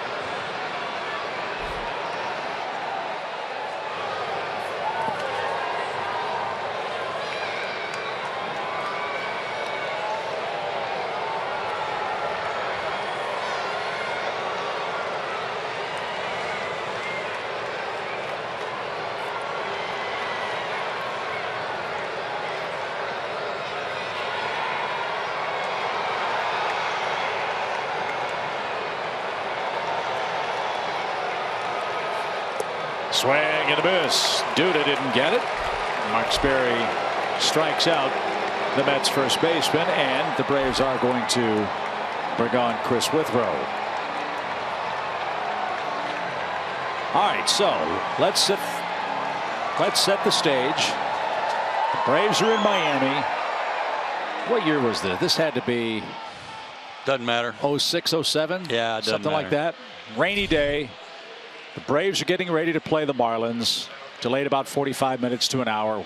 The Braves go on the air. This was how the radio open sounded on the Braves radio network down at Sun Life Stadium. Hello again, everybody, along with Joe Simpson and our producer Steve Versnick. Skip Carey welcoming you, almost forgot, to another night of Atlanta Braves baseball from Miami, where the Braves and the Florida Marlins will meet in the second game of a 4-game series. The field has just been uncovered after another heavy bout of rain. It's hoped that the rain is about to blow out of here, and the Braves and Marlins will get together here on the banks of the Miccosukee Canal in South Florida. Kevin Willis on the mound for Kevin Willis, of course, plays for the Atlanta Hawks. So Dontrell Willis will pitch for the Florida Marlins. And if there is a God, Jorge Sosa will be on the mound for the Braves. This is, without question, the worst open in the history of baseball, but that's the beauty of live radio. And Joe will be back to restore order and visit with Bobby Cox right after this. I couldn't lift my head up. I was laughing so hard I couldn't pick my head up off the table. And he was just bouncing. He was laughing so hard and trying to hold it together. And when he said Kevin Willis, Steve Versnick and I both just fell out. Because it was just something that'll be on radio history forever. And that was him. I mean, you know. No apologies. No. It's like, yeah. Worst in history. I know. And for the third in line in the family, I will say this: it's terrifying to see your future. Yeah. You know, because I got no shot between the real old one and that guy, Harry and my dad. Well, I'm glad we had a moment. I'm glad the guys and gals in the truck found time for us to listen to that, because it was the perfect night to do it. And we promise we've got a couple of calls from Pete that we want to play on this special night too. We'll try to get to before the night is over, as Chris Withrow takes over for Mark Sperry here in the New York 7th. 4-1, Mets have the lead. And it's Neil Walker, their second baseman, who's walked, flied out, and popped out.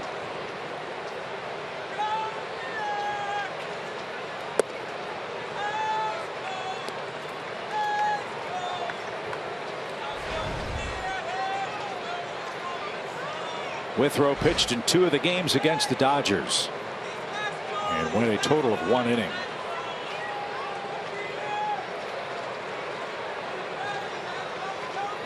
Swing and a miss.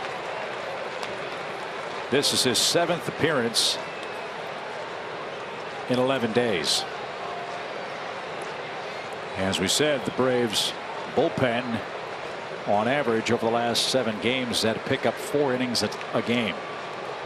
That's a lot. And the Braves were in a stretch of 16 consecutive days without a day off. And after this homestand, a buzzsaw of a road trip. Boston, Wrigley Field and the Cubs, and then back to New York to face the Mets. Yeah, it's going to be 3+ innings tonight that they got to pick up, barring extra innings.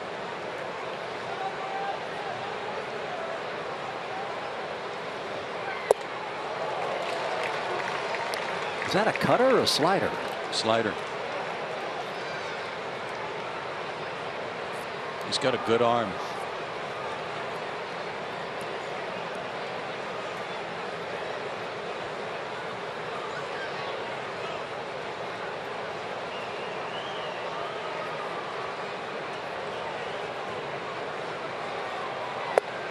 And he blew that one right on by Neil Walker. There's the second out. Always key to get that first batter faced, and Withrow does that here in the Mets 7th. And he's 7 out of 8 in retiring the first hitter this year. That's great. Really great. Here's Asdrubal Cabrera. He's 0 for 3.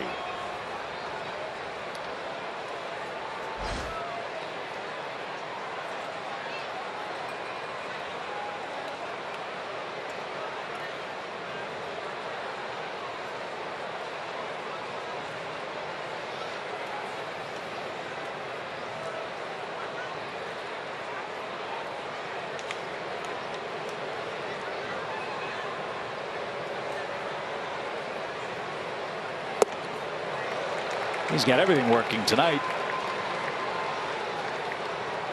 That was a curveball there. That was a beauty.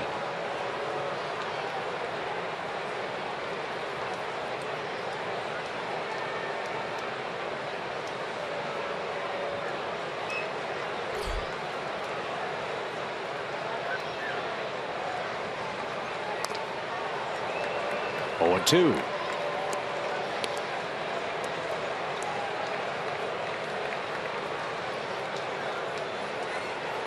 When Matz pitched his last game against Cleveland, he went 7 innings, and he came out after 7 because they had a 6-0 lead, and they just saved him a couple of innings.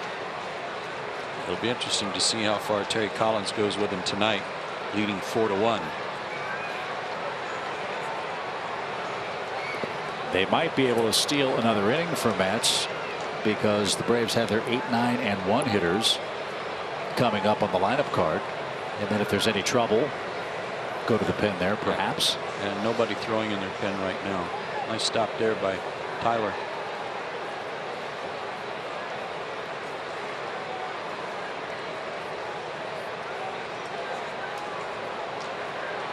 The Orcs won 6 of 8. They're 6-3 on the road, 8-7 overall. And a looper over Garcia's glove into left field for a base hit. And the throw is going to go back to second, and safely there is Conforto. Cabrera with an opposite field hit scores David Wright. That run charged to Matt Marksberry, and it's a 5-1 game. Made him look bad early in the count, and then just fought it off out of the reach of Garcia. Jeff Francoeur almost picked off Conforto at second. Chris Withrow, as pitchers are often seen doing, trying to help that guy jump just a little higher. So Chris got the first batter, couldn't retire Cabrera. Now Darno hits. 5 runs on 9 Mets hits tonight.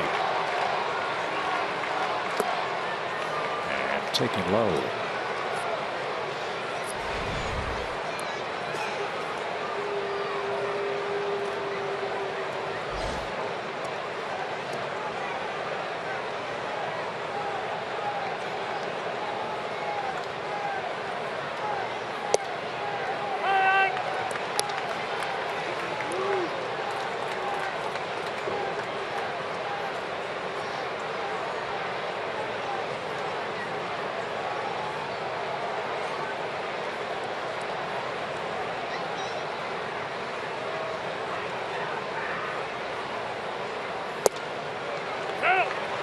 Nicely framed and delivered.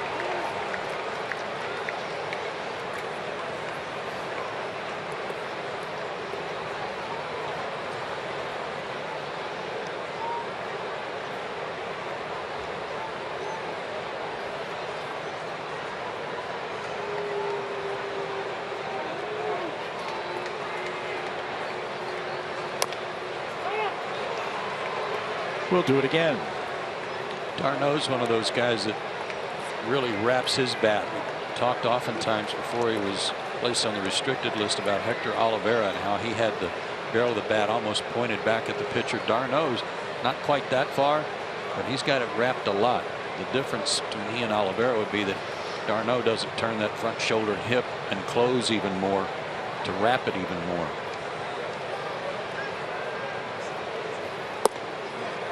Ow.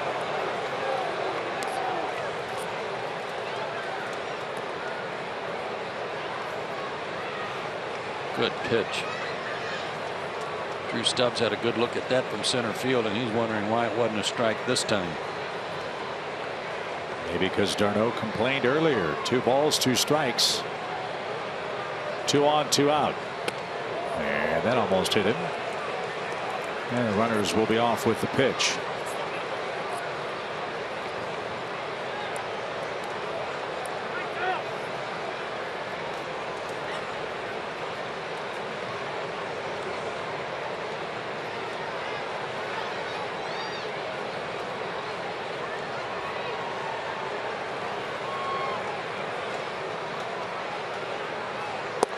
Strike 3 outside corner. Darno is on his way to first base, but he and the Mets are done in the 7th. They had a run. David Wright's leadoff double comes home to roost.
is still the Skip and Pete bobblehead, and you can see right there, looking sharp. Yes, I want to keep talking about it. Here's my question. The bullpen had some advice, Grilly and Johnson, for some of the young relievers out there. I want to know this.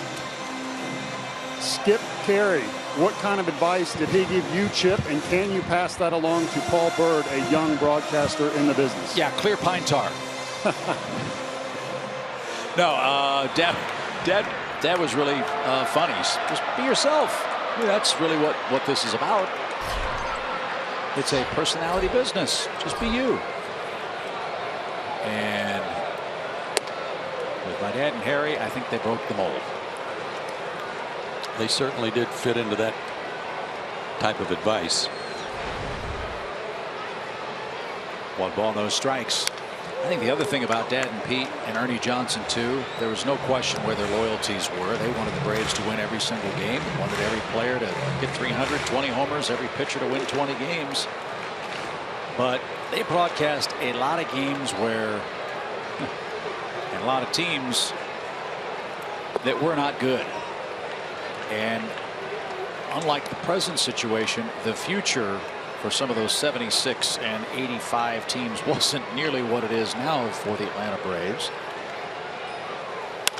And Stubbs goes the other way with a leadoff hit. But they told it like it was. And I think fans respected him for that. You have to tell the truth. Fans see through you trying to cover up or make excuses for. And I've said oftentimes that I know exactly how hard this game is to play. I know how hard it was for me to play. Guy makes a physical error. You're rarely, if ever, going to hear anything from me about that. But if a guy doesn't hustle or play hard or looks disinterested, then you will. But you got to tell the truth. And sometimes the truth hurts. And that was the other piece of advice that I think Ernie and Skip and Pete gave all of us. No balls and a strike for Jace Peterson, and thank goodness the screens were extended. That ball was screaming toward the box seats. And he's thankful too. You bet.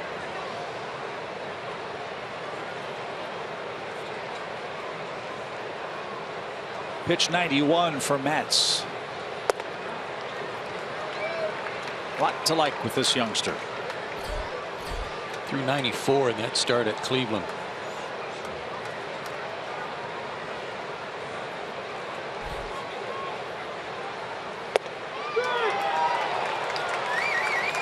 Jace Peterson is frozen, and that's 8 strikeouts. Yeah, 9 is his career high, and he did that in his last start. He's got a chance to surpass that if he strikes out the side here in the 7th.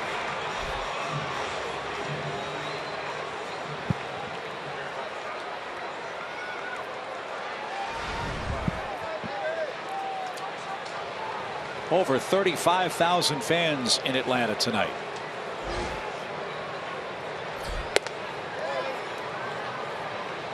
Best crowd since opening day. Yep, second biggest of the year.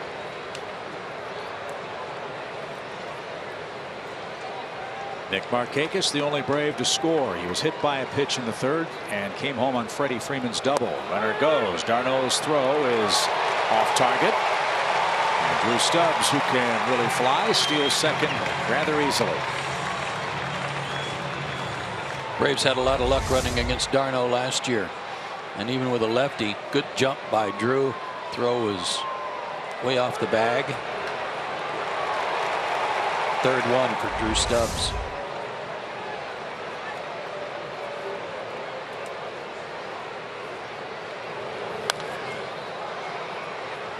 One ball, 2 strikes.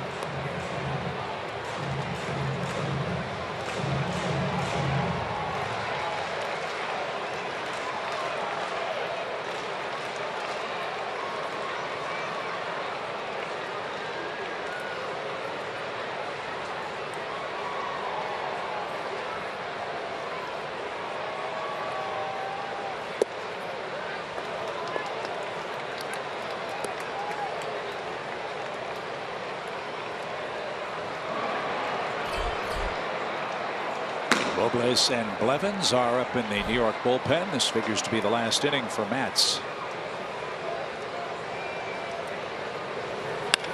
And a base hit the other way. Stubbs around third. They're going to send him. And Conforto will concede the run. Nick Markakis gets a little revenge. An RBI single drives home his 13th run. And the Braves are down 5-2 now. Snaps an 0 for 13 also. Stolen base. Set this up. High loopy curveball, and Nick didn't miss it. And that's going to be the final pitch of the night for Steven Matz.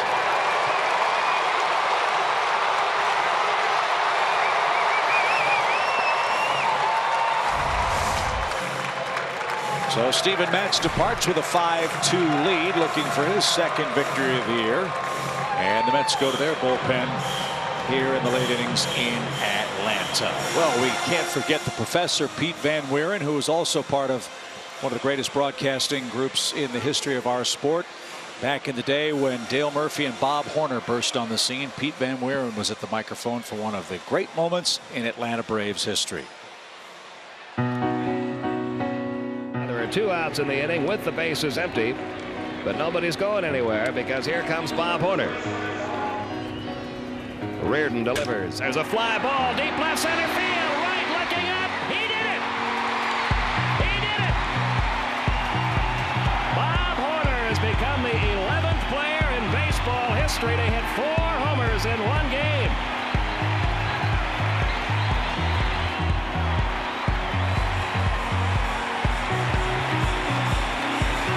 Straight from a college campus to the major leagues, and one of the shortest, most compact, powerful strokes in Atlanta Braves history. What a feat.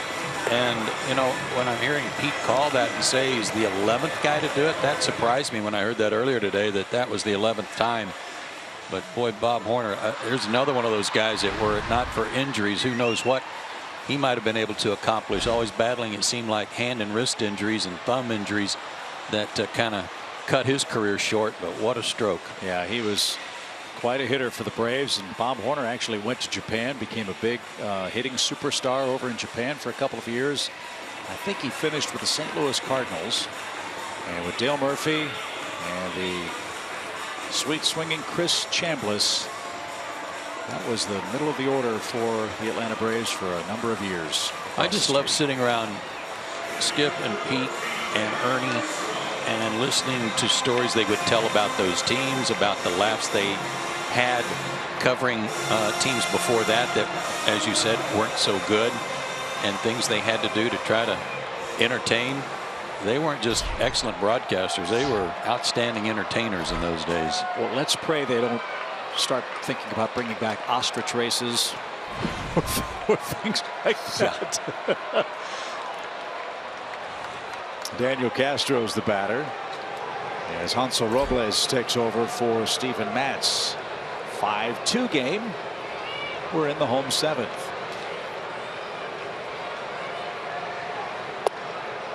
And a strike to Castro, who's got 2 more hits tonight.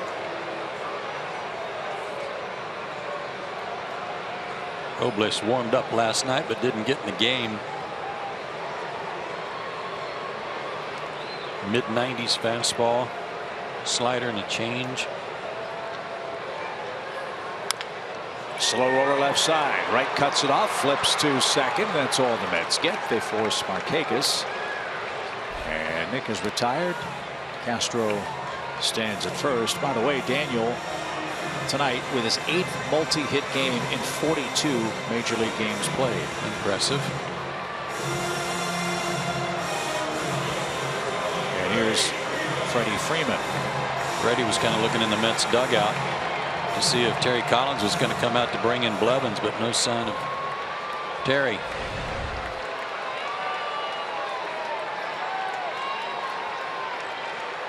Two more hits for Freddie Freeman. He's 6 for his last 14.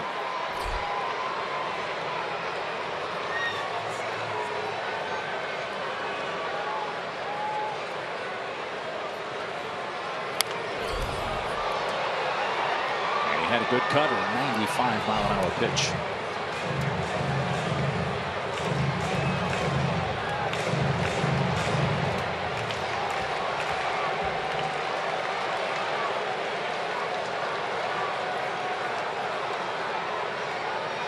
I'd like to see him get one in the air to right field. The wind's blowing in from center field toward the right field line. It might help something if he gets it in the air.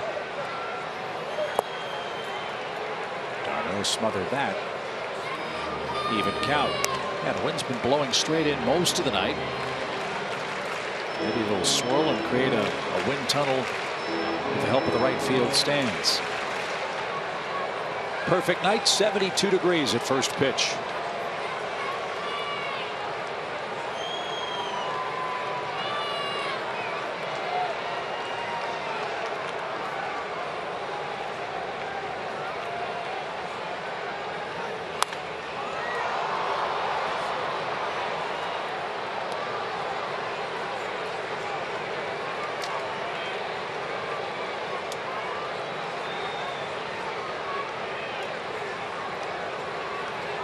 Got to respect that 95 to 97 that Robles features.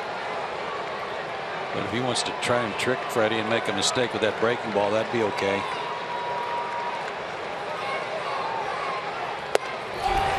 .95 and right on by. Freeman down on strikes. The Braves settle for a run in the seventh. 5-2 New York.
The series on Fox Sports South. Game 3 comes your way from Turner Field with our coverage starting at 1 Eastern and streaming live on Fox Sports Go. It's April in the ATL presented by Cook's Pest Control. Jacob deGrom is pitching for the Mets.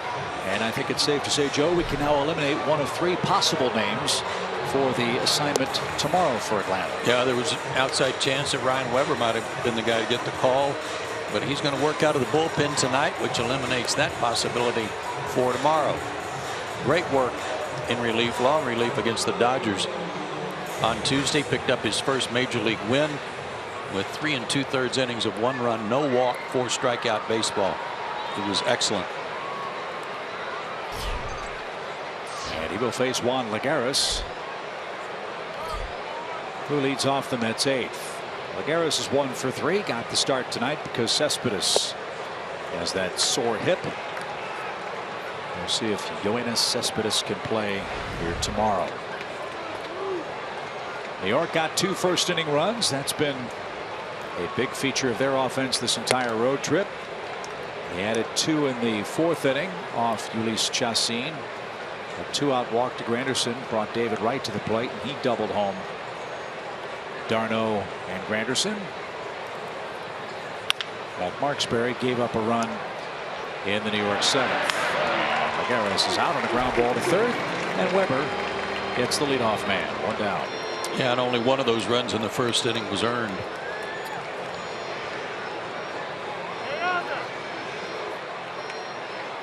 Here's Alejandro Diaza, who will pinch hit for Hansel Robles, who went 2/3 of an inning.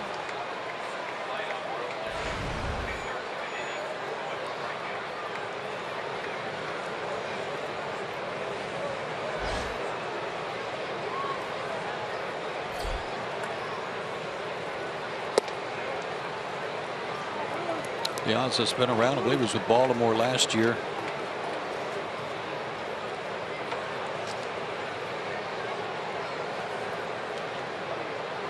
Don't forget, the Mets were trying to be active in the free agent market this offseason. They made a big push to get Ben Zobrist, who ended up signing with the Chicago Cubs instead. They then made the deal with the Pirates to get Neil Walker. And Diaza greets Weber with a rocket to center, a one-out single. And he was with Baltimore, Boston, and the Giants. Diaza was well traveled last year.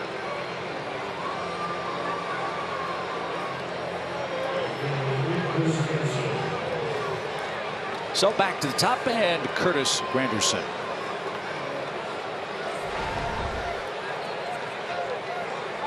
Anderson scored 2 more runs in tonight's game.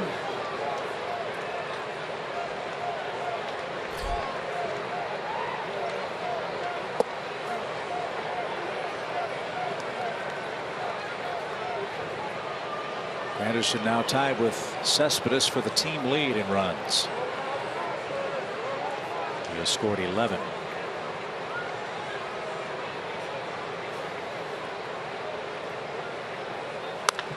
Line into right. That's trouble. Diaza can fly. He's around second, on his way to third. Markakis cuts it off with a backhand, and the Mets will have him at second and third.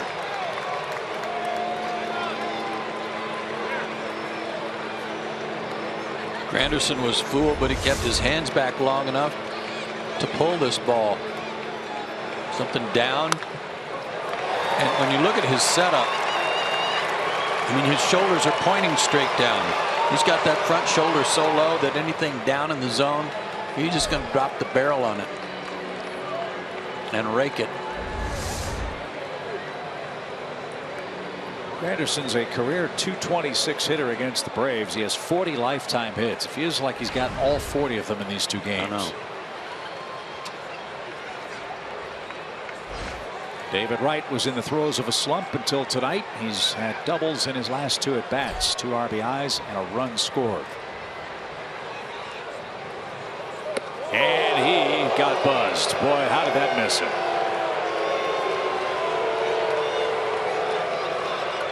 He's been beamed before. That one was not head high. That was more at the shoulder level, but running in on him. Didn't David wear one of the prototype batting helmets a couple of years ago? The real big one that looked like Gazoo from the Flintstones? I don't know. I don't remember. I seem to remember he did try that out.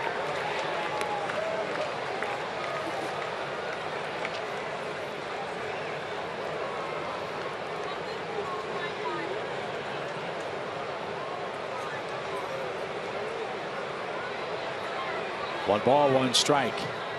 Infield in, and didn't get a breaking ball.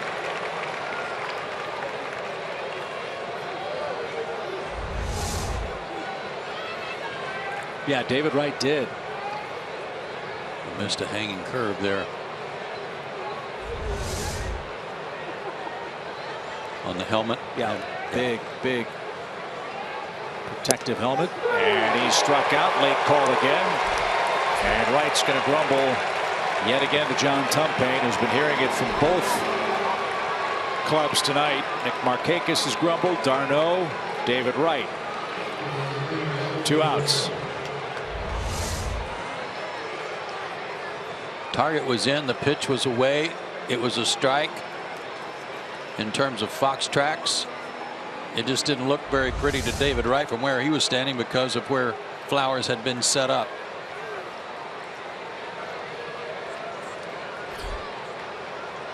Michael Conforto's reached 3 times. He's been hit by a pitch and took that one for a ball.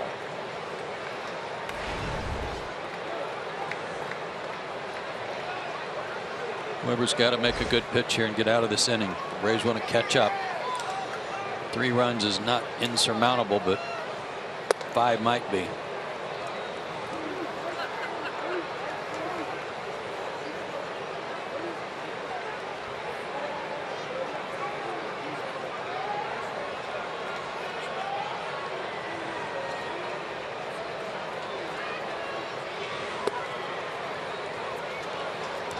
Three balls, no strikes.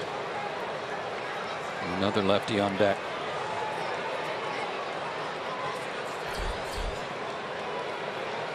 And Conforto will be walked intentionally to load the bases. And Lucas Duda is the hitter. Well, Conforto's in the early stages of his major league career, but he knows a thing or two about postseason play. Of course, the Mets went to the World Series last year.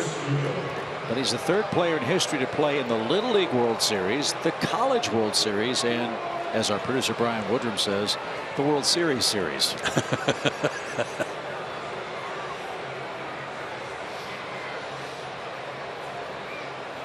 Good looking hitter. Sure is. Made the jump from Double-A last year. And now Duda bats. No place to put him in a 5-2 8th inning game.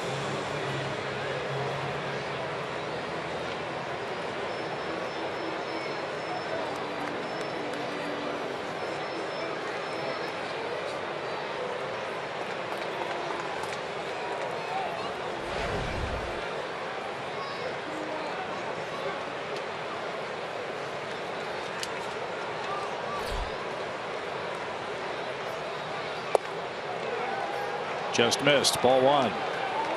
Braves play him to pull on the right side on the ground. 3 infielders on the right side, but he's hit the ball hard to left. He's hit a sacrifice fly to center tonight on balls hit in the air. Down the left field line. Frenchie is there. Jeff got a good jump. Duda's retired, and so are the Mets, who leave them loaded. It's late in Atlanta. The Braves down 3.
All of the action. Check in with Freddie Gonzalez and join the players in the clubhouse for their reactions to Game 2 of the series. Braves Live after the game is presented by Xfinity. The Braves VIP road trip is heading to Kansas City to see the Braves take on the Royals May 13th, 14th, and 15th. Braves.com/road trip for all of the details. This is Addison Reed, setup man for New York. He will face 4, 5, 6 hitters on the lineup card. He worked last night First batter was Kelly Johnson, who reached on an error, and then he proceeded to strike out 2 in a row and then get a ground out to get out of the inning. By the way, we mentioned Kansas City. Chris Medlin's pitching for the Royals tonight. We wish him well. Looking for his second win. Maybe we'll see Chris when we head to Kansas City next month. And Reed missed outside. We're underway in the home 8th.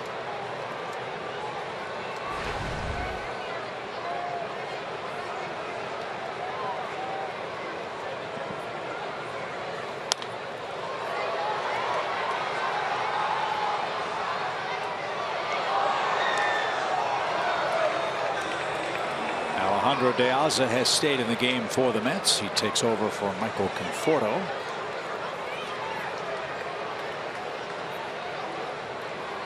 And the count of ball and a strike for Adonis.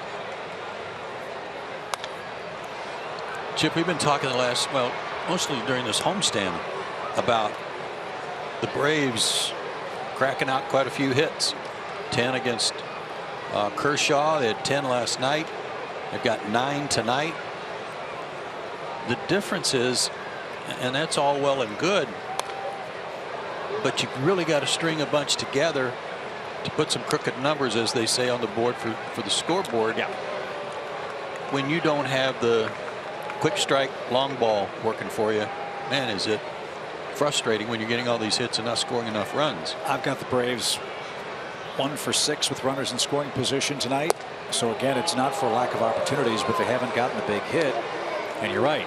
Look at the Mets. They got 4 or 5 guys that can hit the ball out of the ballpark at any time. Well, when you've hit 21 homers in 7 games, that's going to produce a lot of runs and a lot of wins. Right. The point I'm making is that the Braves have not hit a home run in 11 games. They hit 2 opening day. Garcia was one of them. Freddie Freeman the other. Drew Stubbs hit one a couple of days later, and they haven't hit one since. So there's been no quick strike 3-run homer that would require only a couple of bloops and a blast. That's what I'm saying. Yeah. They've really had to parlay a lot of hits into innings where they've scored 3 or 4 runs. And frankly, you're not going to do that against the Scherzers, the Kershaws, the Strasburgs, the Matzes, the Harveys, the Not typically, DeGroms on a consistent basis.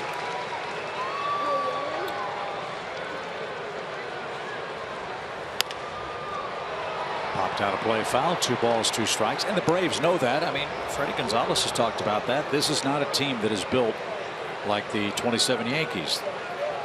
The Braves are banking on Nick Markakis hitting a few more home runs. They think Garcia is going to hit his share. Freddie Freeman, Flowers, and AJ will probably combine and be in double digits.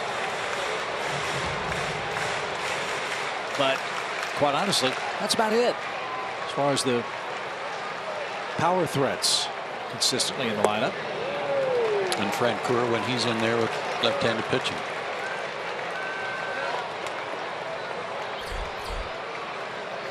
Flowers is next. First, a full count pitch to short.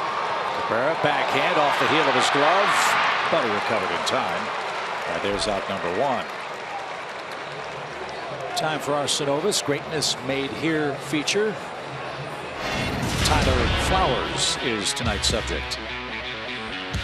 5 hits in his last 9 at bats coming into play tonight. Raises average up to 364. Drove in 4 runs over that stretch too. Looking for his first hit tonight. Brought to you by Synovus, the Bank of Here.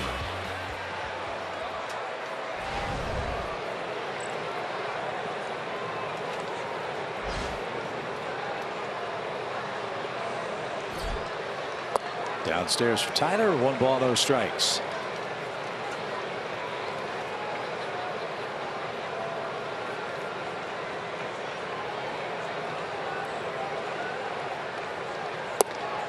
Chacin, Marksberry, Withrow, and Weber have pitched for the Braves tonight. That's Robles and now Reed for the Mets.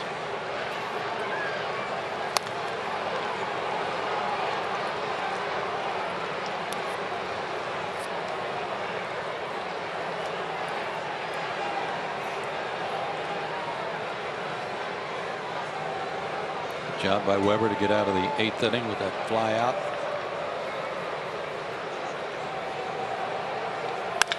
There's a base hit for Tyler. So his good work on the homestand continues. A 1-for-4 night. And Jeff Francoeur has 2 hits, and he's up for the 4th time tonight. Jeff swinging it real well. 6 for 11 on this homestand. And look at where he's got his batting average, over 300 now. And again, very aggressive early in the count. Gets an at bat against a right-handed pitcher for one of the few times in the early going. Jeff's 3 for 11 against Addison Reed in his career. And this is Jeff's 8th at bat against a righty. You're right, Joe.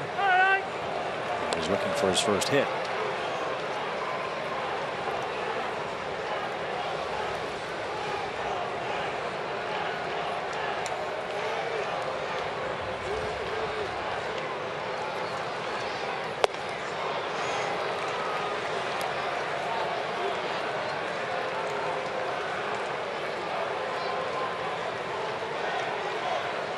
Went after that one. He was trying to end this homerless streak the Braves are on.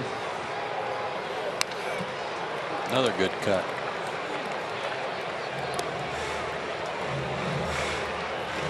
Addison Reed had a handful of big years with the White Sox and one big year with Arizona. 40 saves for the White Sox in 13, 32 saves with the Diamondbacks 2 years ago. And he just got Francoeur to swing and miss. That's the second out. He was a real nice pickup for their bullpen last year after losing Mejia for the 2nd time because of that experience. Juris Familia became the closer and did an outstanding job. But what a nice luxury for Terry Collins to have when you got a guy who's been in the 9th inning before in case they needed him.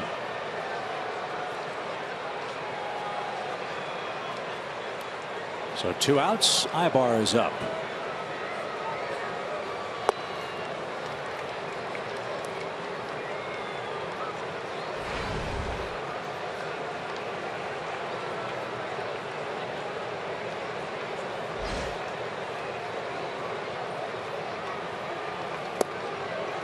One ball, 1 strike. Reed's out of San Diego State.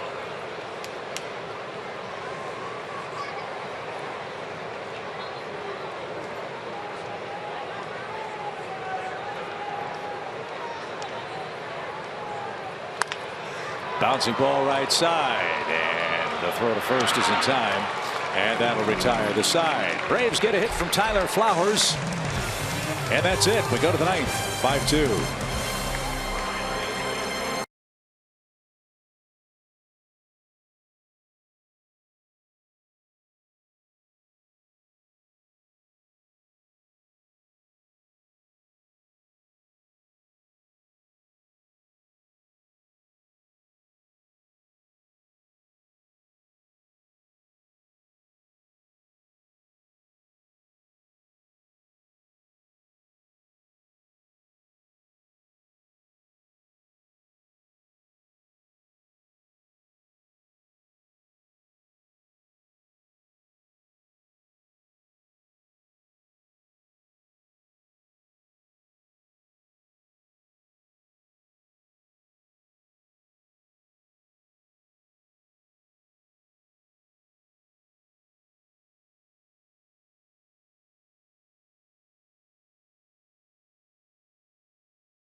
over on Fox Sports Southeast and Fox Sports Go. Then starting Monday, stay with the Braves right here on Fox Sports South and Fox Sports Go as the Braves kick off a series against the Boston Red Sox.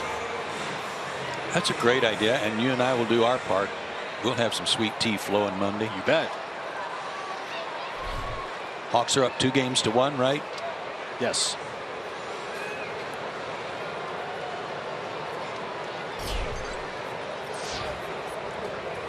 Neil Walker's going to lead things off. Tell you what, the schedule maker's not doing the Red Sox any favor, which the Braves don't mind a bit. They've got to play the Sunday night game against the Astros, fly into Atlanta, play 2 games here, including a Tuesday night affair. Then we'll race them to Boston, play Wednesday night, Thursday night, and then the schedule maker kicks the Braves in the shins. We play Thursday night in Boston, fly to Chicago, and have a day game at Wrigley Field on Friday. These 4-game deals, I don't know who thought that up. You know, this 4-game series, 2 in Atlanta, 2 in Boston. Right. This year is the example. Right. I don't know who thought those up. What the point of them was. Why not just alternate years and have 4-game series one place or the other? Too easy. Man, players hate it. Which do you like least, 2-game series or 4-game series? As that ball is crushed deep to right by Neil Walker, who's on a home run hitting binge for the Mets. I don't like that very much. I don't either. It's another line drive homer too. 22 of them in 8 games for the Mets. He just matched his career high of any month as a big leaguer with 7 homers in April. And he is going up there swinging. Walker is maybe was the most misnamed player in Major League Baseball, because his first inning free pass was the first one he earned all year. Is that right? Yeah. And he could have walked around the bases after that line drive homer to extend the Mets lead to 6-2.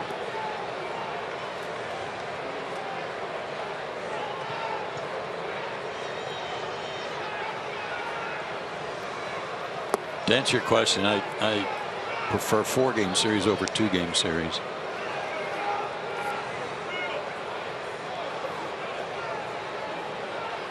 I'm about ready for an unbalanced schedule, and have been for several years too, as opposed to playing 19 games against each team in your own division. I'm with you on that.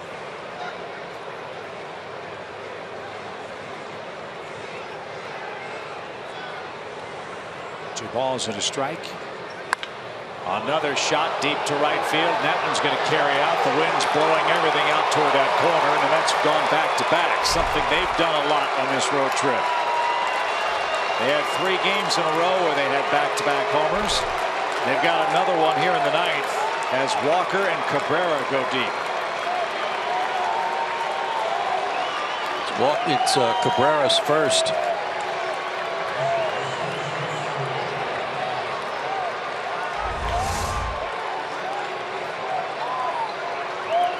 Golly, he went out around that. Look how far he hit it. And he enjoyed it. 4th time this year the Mets have gone back-to-back. This is their 16th game. And here's d'Arnaud. Great Hall of Fame hitter from Whistler, Alabama, named Billy Williams would appreciate what the Mets have done here in the 9th. Hit it high and watch it fly. As d'Arnaud hits one into shallow center, and that's going to drop in front of Drew Stubbs. 3 straight 9th inning hits. Well, not only have they hit 23 homers in 8 games, they've now got 49 extra base hits in 9 games.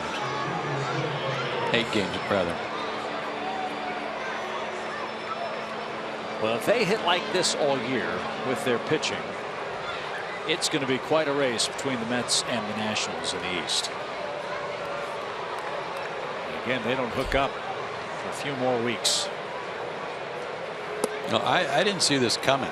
in their lineup doing what they're doing right now. I'm sure no one else did either, because it's such an incredible run on this road trip and historic in terms of New York Mets organization terms.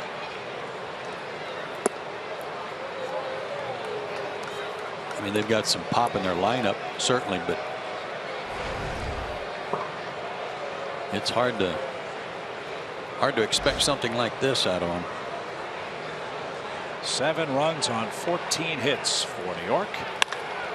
And that's going to be a 15th hit. That's going to go all the way to the fence.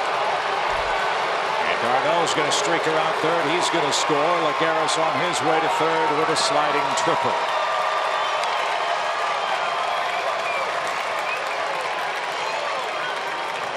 And you know the Braves don't want to contemplate the thought of even getting someone up in the bullpen, but Ryan Weber's getting tattooed here in the 9th inning. This trip to the mound may buy some time for someone. He's been in the middle of the plate tonight, Chip, that he wasn't a few nights ago. 2 homers, a single, and now a triple.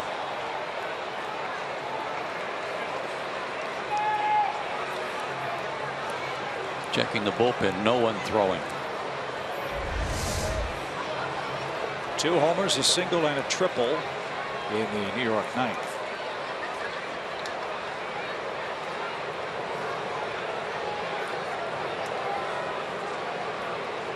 Lagares 2 hits. Darno 2 hits.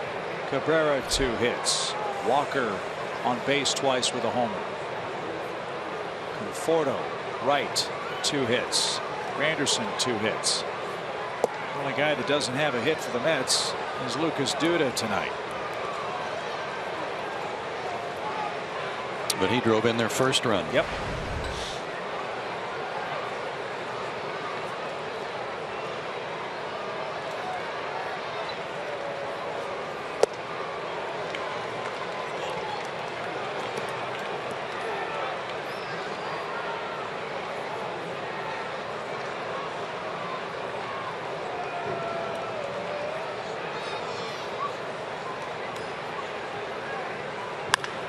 Popped up. Wynn pushing that back toward the infield. Francoeur played it well. And Lagares back to third. 1 out.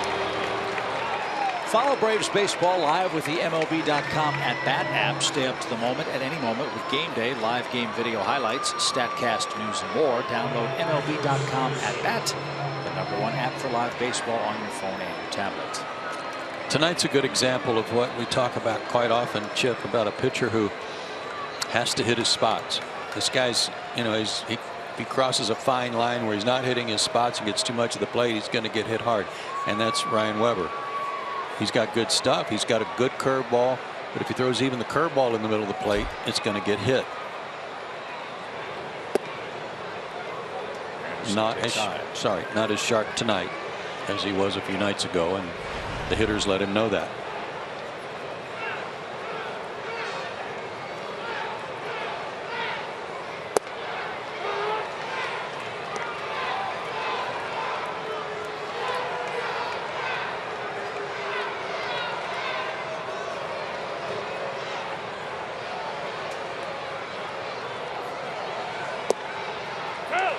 There was a good pitch. Anderson took it. 1 ball, 2 strikes. 10 o'clock here at Turner Field.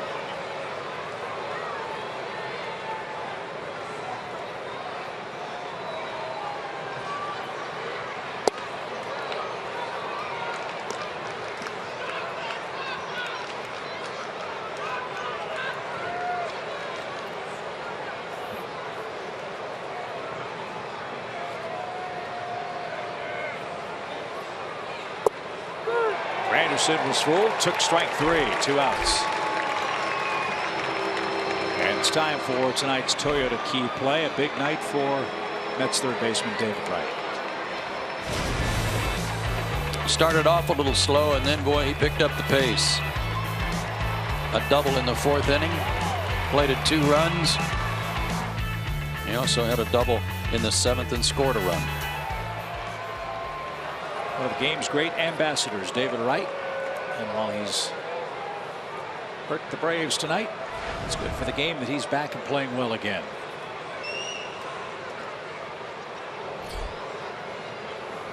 Ball one. He was agitated his last time up when he got rung up on strikes by John Tumpain, but perhaps as much of the frustration came from that dusting he got from Ryan Weber and wanting to stand back in there and hit the ball hard somewhere. Oh, he's got another chance.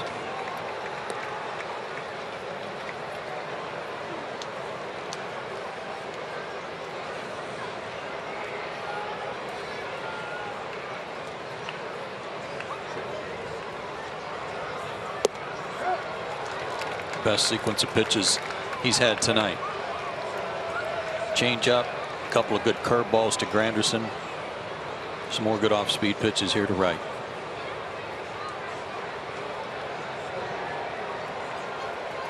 One ball, two strikes, and fouled away.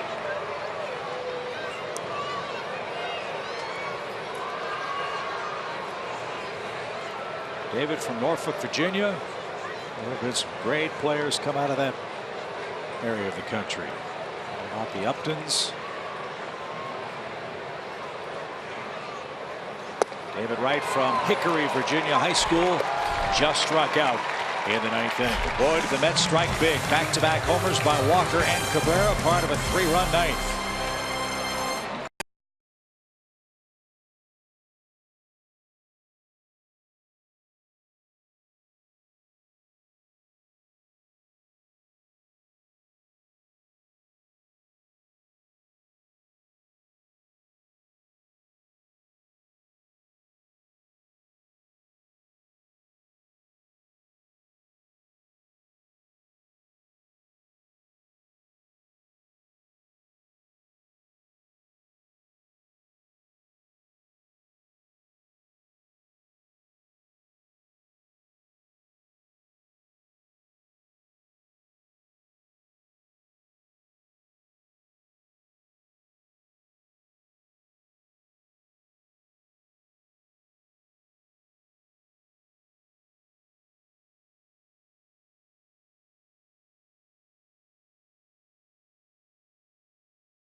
Gwinnett, again with Ryan Weber pitching tonight. He was one of three names Freddie Gonzalez mentioned yesterday as being possibilities for tomorrow's starting assignment.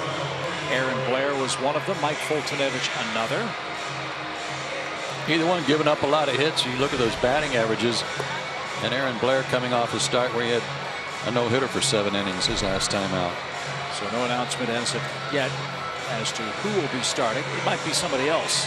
Yep, could be. We won't know until afterwards because there's a need to make a roster move for Atlanta, and that won't be done until this game is complete. It's 8-2 New York, and Logan Verrett, who's been a spot starter for the Mets, is in his 4th game, and look at his very impressive numbers. 0-69's not too bad.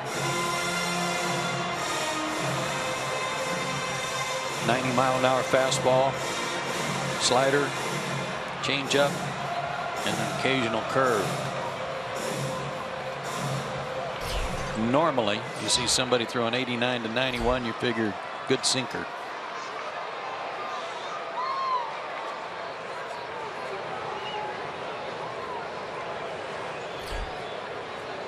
Drew Stubbs leads off.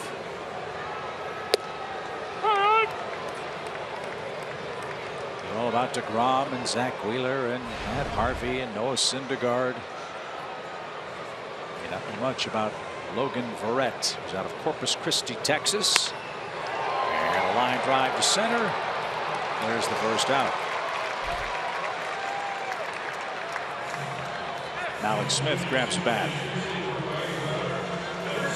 Verrett was a third-round pick by the Mets in 2011. Baltimore took him in the Rule 5 draft.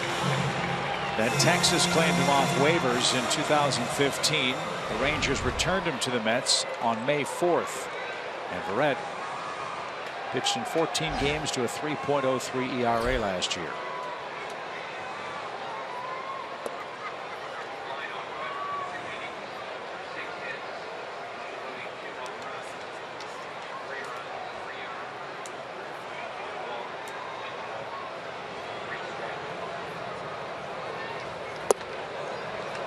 One ball, one strike. That had a little action on it.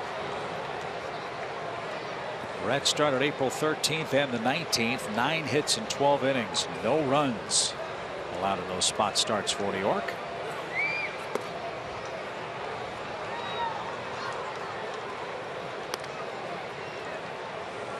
You got to feel pretty fortunate when you get a guy back that is pitching pretty well when you had left him unprotected, and then the team that drafted him in the Rule 5 draft gave him back to you.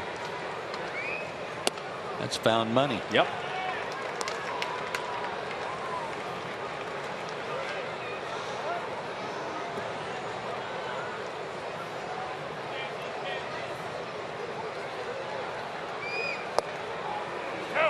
Three balls, 2 strikes. Verrett was thrown from the frying pan to the fire. His first career win came in his first start at Coors Field. As this one's hit to third. Oh, David Wright with a pick and a laser to first. If he doesn't make that, Alex Smith has a hit.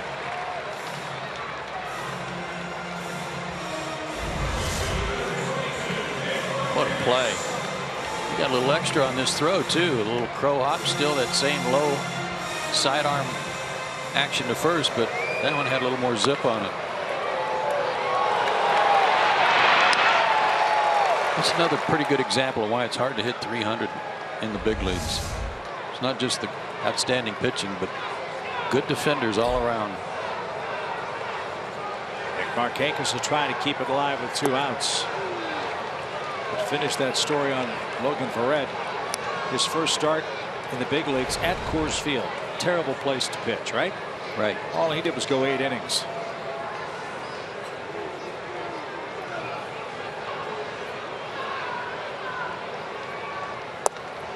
Sometimes it's better to not know what you're supposed to do in that kind of ballpark.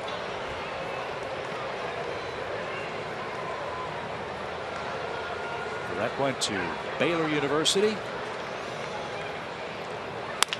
And he just got a ground ball to second off the bat of Nick Markakis, and the Mets pull away to an 8-2 victory over Atlanta. They wrap out 15 hits and beat Jhoulys Chacín in Game 2 of the series. Joe and I will recap it for you from Turner Field in a moment.